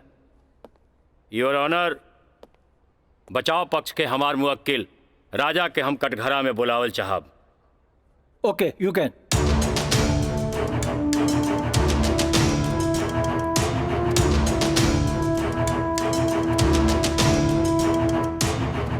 हम गीता पे हाथ रख के कसम खाता नहीं, जे भी कहब सच कहब, सच के सिवा कुछ न कहब। हाँ तो मिस्टर राजा, आप अपन बचाव में का कहल चाहते नहीं?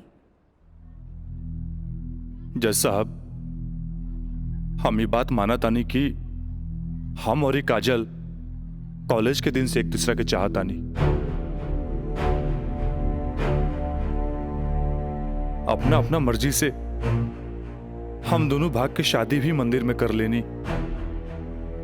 होटल के बिल और ही शादी के खर्चा कुछ ज्यादा हो गए रहे, यही से हमरा घर वापस आए के पड़ल। पर जज साहब, हमार इरादा बिल्कुल नेक रहे। हम सोचनी कि हम घर वापस आके अपना पिताजी से कुछ पैसा भी ले लहब और उनका के शादी के बारे में कुछ सच्चाई भी बता दे। जज साहब, हम बिल्कुल निश्चिंत रहे कि काजल के देख रेख ला वहां हमार जिगरी दोस्त मयंक तो बढ़ले बा। पर जज साहब, जब हम वापस लौट के गई नहीं था वहां के नजारा देख के तो हमार होशे उड़ गई। जज साहब हमार नई नवेली दुल्हन काजल हमारा जिगरी दोस्त मयंक के बहिया में गलबहिया खेलत रहे। I object milord. ई सरासर झूठ बोलत जा रहलन ह। Objection overruled. मिस्टर राज, आप अपना बयान जारी रखिए। जज साहब, तब खटाक से हमारा दिमाग में एक बात याद आ गई कि कॉलेज के दिन में हमार जिगरी दोस्त मयंक हमरा से बोले रहे कि वो काजल के पसंद करेला और काजल भी ओकरा के पसंद करेली। पर जज साहब, हम सीधा साधा आदमी हो मेरा तेकरा देवर और भाभी के मजाक के रिश्ता समझ लेनी। लेकिन जज साहब ई सरासर झूठ बोलने जा रहल बारन। I object milord. हमार दरख्वास्त बा वकील साहिबा से कि इनका जे कुछ भी कहे के बा बुलैला पे कटघरे में आके कही है।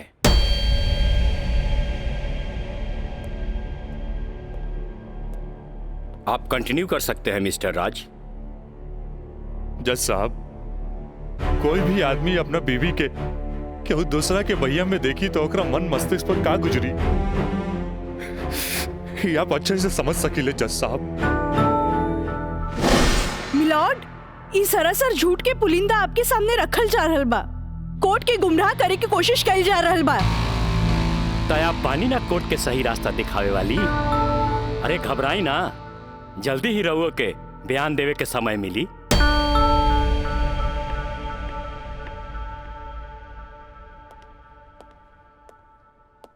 यू कंटिन्यू मिस्टर राज। जज साहब, समय के साथ साथ हम तो अपना आप के समझा लेनी और एक बुरा सपना समझ के हम सब कुछ भूल के काजल के अपनावे खातिर भी तैयार रही। हम आज भी काजल के अपन धर्म पत्नी मानी ले, अपन धर्म पत्नी मानी ले हम काजल के। That's all, my lord। हम चाहत कि वकील साहिबा काजल सिन्हा के कटघरे में बुलावल जाए, वो भी वकील के तौर पर ना, मुद्दई के तौर पर। इजाजत है।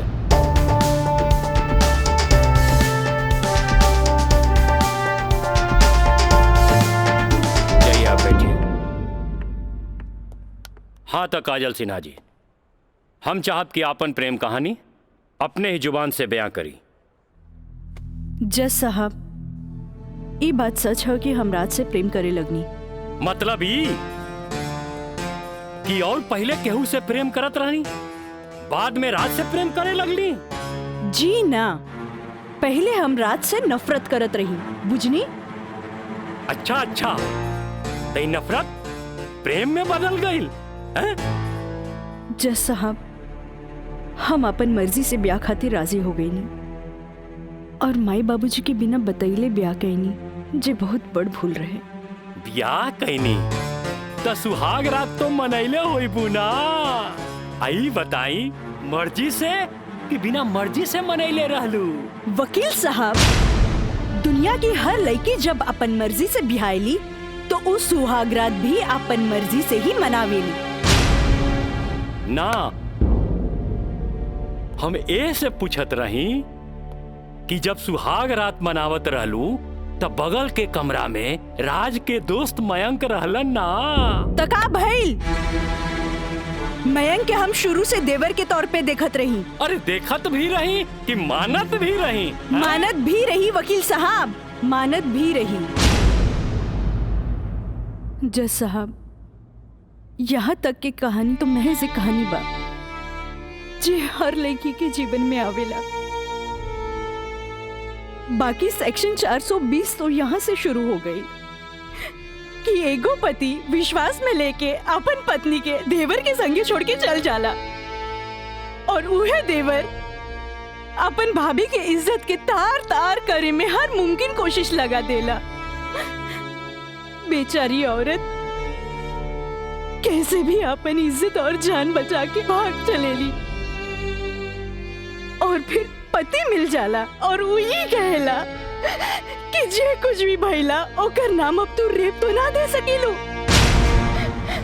काहे कि वो शादी के बाद भइला।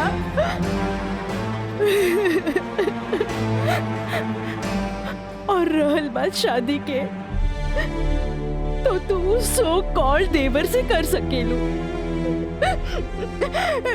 खाए के ओकरा हमार झूठन खाए के आदत है। जैसा हमार सगरो अरमान चूर चूर कर दिहल गइल। हमरा कुछ समझ में ना आइल। आखिर हम करी तो का करी? हम परिवार से मजबूर हो गए नी जैसा हमरा झुट्टन बना देल गए। हम झुट्टन हो गई नी, हम झुट्टन हो गई। मिलॉर्ड, अब इनका मेलोड्रामा झूठ हो या साच, इससे साफ जाहिर होला ई जूठन कहां मारी। जबकि हमार मुवक्किल मिलॉर्ड एक झूठा सपना समझ के इनका के अपनावे खातिर तैयार बा। इतना ही ना मिलॉर्ड, हमार मुवक्किल के पिताजी जगदम्बिका पाल जी एक लिखित बयान में मिलॉर्ड इनका के बहू बनावे खातिर तैयार बाड़े। इली काजल, जबकि राज, उसके परिवार और यहाँ तक कि उसके पिता भी तुम्हें एक्सेप्ट करने के लिए राजी है, फिर तुम्हें क्या प्रॉब्लम है?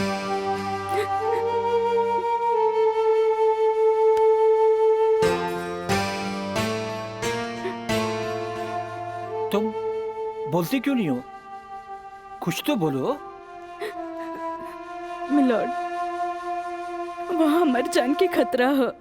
वाह मिलॉर्ड वाह, जौन परिवार के जिला जवान में रिस्पेक्ट बा, जौन परिवार पर आज तक कोनो क्रिमिनल केस नहीं थे, आ वो परिवार के साथ इनकर जान के खतरा बा। Now picture is very clear milord. जज साहब, हम वकील साहब से ई पूछे के चाहतनी, जब इनकर मुवक्किल और उनकर पूरा परिवार वो लड़की के एक्सेप्ट करे के रेडी बा, तब उनकर घर में दूसर शादी की तैयारी काहे चलत रहे? हमरा त लागता कि ई लोग कानून के अंधा समझ के ओके बेवकूफ बनावे चलल बा। आज के लिए कोर्ट मुअत्तल की जाती है। The court is adjourned for further dates.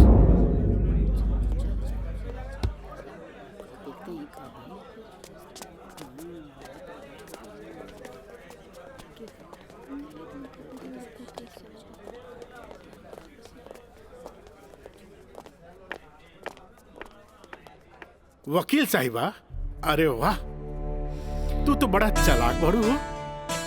Affidavit करवा के मैं कि तू अच्छा यूज कैलू। आपके के कह दलस कि कोई वकील के सबूत इकट्ठा करे खातिर चालाक ना होके के चाहिए? बाकी चालाकियों में भी हम तोहर बापे निकलब। और अगला डेट में दूध में ऐसा पानी मिलाई देखते रह जाबो। चलो बाबूजी। देखो काजल जी, कल कोर्ट में उनके वकील ने जो बहस की, ये एक केस है 99 दिल्ली का। तुम्हारे केस से बहुत कुछ मिलता जुलता है। जी सर। और इसमें उसके पक्ष में फैसला हुआ था। मैं इसको अंडरलाइन कर दे रहा हूँ। ओके। हाँ। तो ये पॉइंट जो है, ये पॉइंट ध्यान से पढ़ लेना। जी सर। और कल तुम्हारी बहस में ज्यादातर ये बातें होनी चाहिए। ओके। समझ गई ना मिथिलेश? जी। थोड़ा ध्यान रखना, ये सारे पॉइंट्स इसके दिमाग में बैठ जाने चाहिए, क्योंकि सारी बहस इसी पर होनी है। जी। कल की बहस बहुत इंपॉर्टेंट है। जी सर। ये बुक ले जाओ, अच्छी तरह से इसकी स्टडी कर लेना। जी सर। ठीक है, जाओ बेटा। Thank you sir. God bless.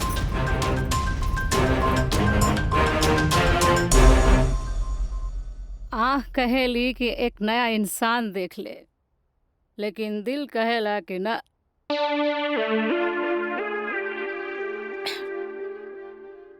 कि वह शख्स एक दिन लौट के जरूर आए।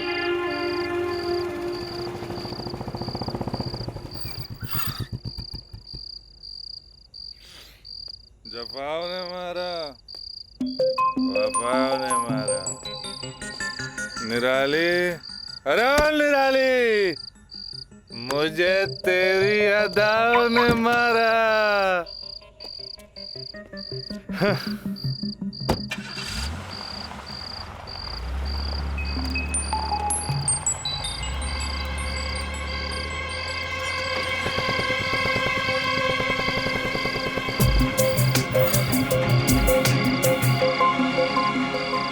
राज यहाँ प्रोस्टिट्यूट एरिया में?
कैमरा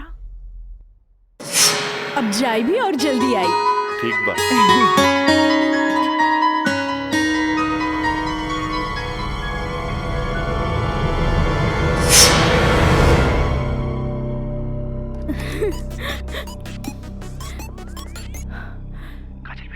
हाँ काका, काजल बोला तानी।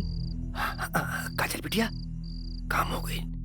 काम हो गई काका। जल्दी से 3 कोनवा पर आ जा। ठीक है काका, आवतानी। का बात है? केहू देखत तो नहीं खे।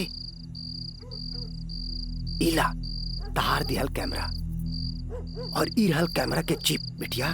हे भगवान, बहुत बच बुचा के आइल बानी ताकि केहू के शक ना हो। थैंक यू काका। अरे रिका बिटिया, देखा बिटिया, भगवान के घर में देर होला, अंधेर नहीं खे, और भगवान तारा बहुते कामयाबी दी है। अच्छा बिटिया जी। अच्छा बिटिया, हम जाता हैं। ठीक बा।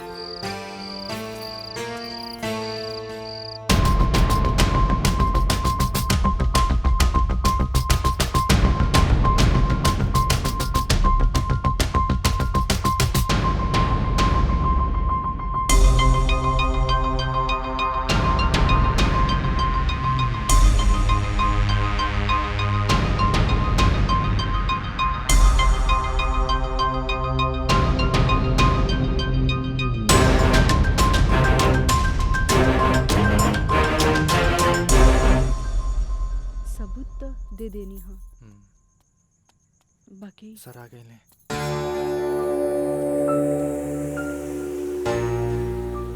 प्रणाम सर। खुश रह काजल। वो लोग समझ ले रहन की तमाशा होई, बाकी तू चुप रह के बाजिए पलट दे लो हैं।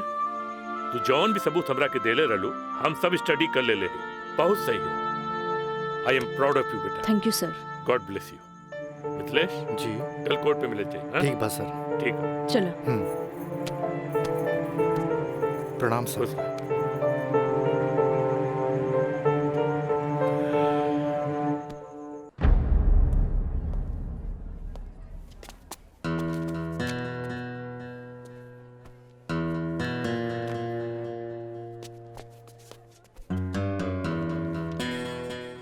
अदालत की कार्रवाई शुरू की जाए। जा बेटा।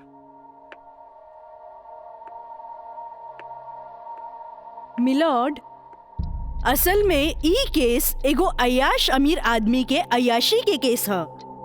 साथ में पढ़े वाली छात्रा के अपन अय्याशी के जाल में फंसा के ओकर असमत से खेले के केस ह। आई ऑब्जेक्ट मिलॉर्ड, हमार वकील साहिबा के शायद दिमाग खराब हो गई बा जी। हमार मुवक्किल पर बेबुनियाद घटिया इल्जाम लगा रहल बाड़ी। मिलॉर्ड, जेकरा ई घटिया और बेबुनियाद इल्जाम कहतारे ओकर बुनियाद ह। हम चाहे कि इनकर मुवक्किल राजा के कटघरे में बुलावल जाए। इजाजत है।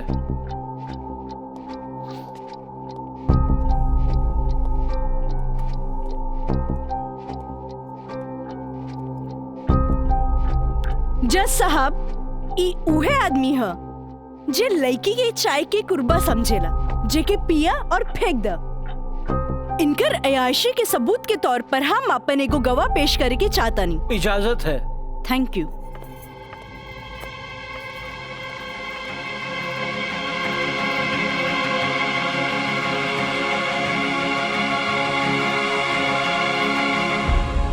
जज साहब, इस शहर के जानल मानल तवाइफ कस्तूरी बाई ह।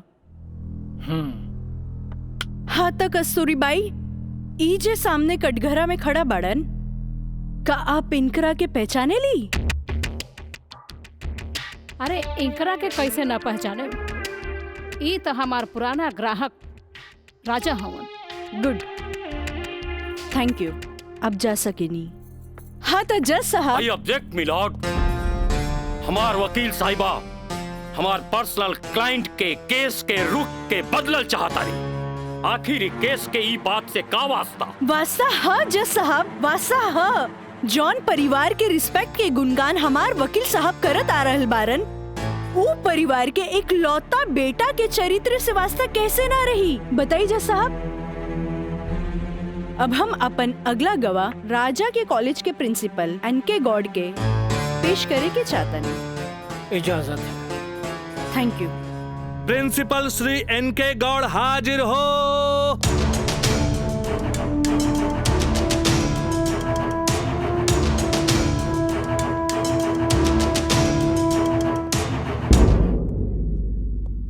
हाँ तो प्रिंसिपल साहब, आपकी कॉलेज की एक छात्रा काजल सिन्हा के साथ जब ई शख्स सरेआम छेड़खानी कैलस और जब वो आपसे रिपोर्ट करे के बाद पुलिस में जात रही, तब आप का कहनी? हम ओकरा के पुलिस में जाए से रोकनी और आज के हिदायत देनी कि आपन आदत से वो बाज आवे, काहे कि हम ना चाहत रही कि रसूखदार परिवार पर कोई आँच आवे। Thank you. नोट किया जाए मिलॉर्ड। रसूखदार सुनल गई ना जज साहब? हमार वकील साहब के हिसाब से जॉन परिवार पे एक भी क्रिमिनल केस ना है, हुई भी तो कैसे? खैर, अब हम सबूत के तौर पर इस रसूखदार परिवार के एक लौता बेटा के जिगरी दोस्त मिस्टर मयंक के पेश करे के चाहतनी। इजाजत है। गवाह मयंक हाजिर हो।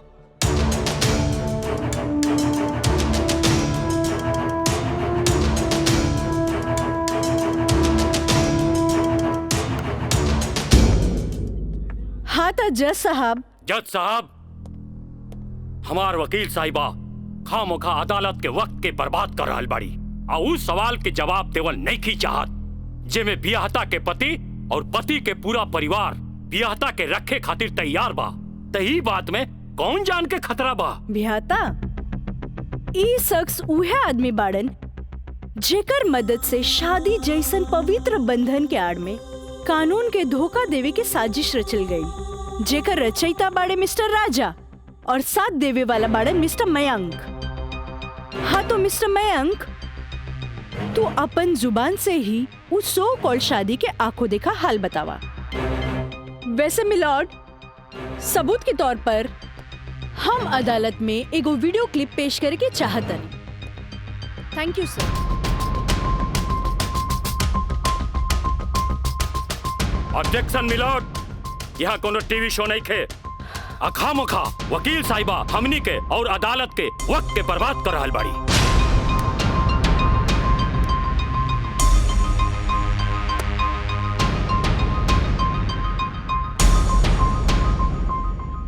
जज साहब वीडियो क्लिप में साफ दिख रहल बा कि दुल्हा दुल्हन के दाएं बाएं ना बल्कि आमने सामने बैठाल गईल ह, जे हिंदू रीति रिवाज से बिल्कुल गलत बा। और ऐसे नहीं से भइल काहे कि पंडित से शादी ना करावल गईल, एक बहरूपिया से पंडित के रूप धरावल गईल। आप यही क्लिप के साथ पंडित के बयान खुद से देख ली। जज साहब, हम रेलवे कर्मचारी हैं। रुपया के लालच हमरा के नकली पंडित बने पर मजबूर कई देलस। जज साहब, हम एक गरीब आदमी बानी और पैसा का लालच बड़े बड़े लोगन के अच्छा और बुरा समझे का शक्ति के छीन लेला। हम तो एक गरीब आदमी बानी। दोस्त के कहला पर हम एगो भलता आदमी के पुजारी बना के इन लोग का ब्याह करवा देली। आखिर हम भी क्या करती। जज साहब, काजल की खूबसूरती का हम दीवाना हो गई और काजल के पावे खातिर हम समाज और कानून के हर सीमा के भी लांग गईली। हाँ तो जज साहब, हमार दूसरा वीडियो क्लिप देखी जे ई साबित कर दी कि धारा 420 से शुरू हो करके धारा 376, 375, 362, 361, 120B के ऊ लड़की के साथ अंजाम देल गल बा। और जज साहब, लगे हाथ हमार दूसरा वीडियो क्लिप भी देख ली प्लीज।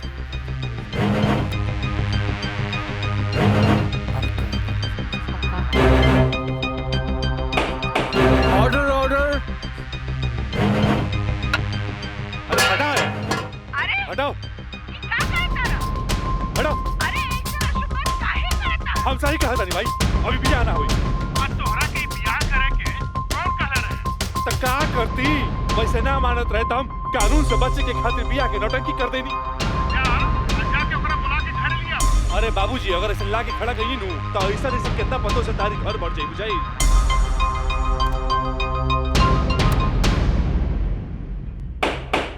Order order.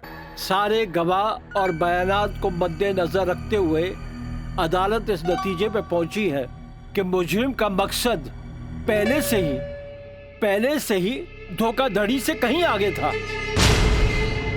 क्योंकि उसका मकसद उस लड़की को धोखा ही नहीं देना था बल्कि उसके साथ शारीरिक संबंध स्थापित करना था। और यह भी साबित होता है कि मुलजिम ने बलात्कार को शादीशुदा जिंदगी को एक व्यवहारिक रूप देकर कानून को धोखा देने की कोशिश की है। इसलिए अदालत धारा 420 से बढ़कर इसे 376 एक रेप केस करार करती है और साथ ही महंग को इस अवैध कार्य में साथ देने के लिए धारा 120B को अदालत मुकर्रर करती है। धारा 376 के तहत मुलजिम राजा सिंह को 9 साल एवं उसके साथी मयंक को धारा 120B के तहत 4 साल बामुशक्कत कारावास की सजा देती है और पंडित देवी दत्त को नौकरी से बर्खास्तगी के साथ IPC 34 एवं 120B के तहत 2 साल की सश्रम कारावास देती है। और अदालत जगदम्बिका पाल सिंह जैसे हर अमीर बाप को यह हिदायत देती है कि पुत्र के मुंह से उनके उल्टे सीधे कारनामों में बेटों का साथ न दें। और इन्हीं फैसलों के साथ अदालत आज बर्खास्त की जाती है। Thank you.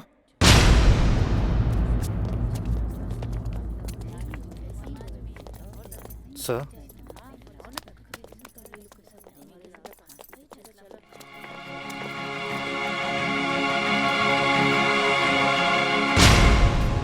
ए बेटा, हम तोरा बिना हम कैसे जियब रे? ए बाबूजी, बाबूजी, हम आज बात जान गए नहीं कि झूठ कितना भी ताकतवर क्यों ना होके सच के आगे हमेशा छोट पड़ जाला। एक औरत अगर अपना आदमी के बना सकेली तो वह औरत अपना आदमी के बर्बाद भी कर सकेली। बाबूजी हम कबो औरत जात के इज्जत ना कईनी, उनका के अपना पाव के जूती समझनी, पर हम भूल गए रहनी की जन धन दौलत पे हम इतना घमंड करे ले बाबूजी। वो तो एगो लक्ष्मी के रूप है बाबूजी। हमारी गलती माफी के लायक तो नहीं खे, पर हो सके तो हमरा के माफ कर दिए बेटा। तुहारी पश्चाताप के आंसू में तुहार पाप सब धुल जाई रे। चल इंस्पेक्टर साहब। Kajal, congratulation, I am really proud of you. Congratulation तो हमरा के बोले के चाहिए, काहे कि जीत हमरा लिए अकेले पॉसिबल ना रहे जी आप हमार साथ ना देती। Good, I am really proud of you Kajal. Thank you sir.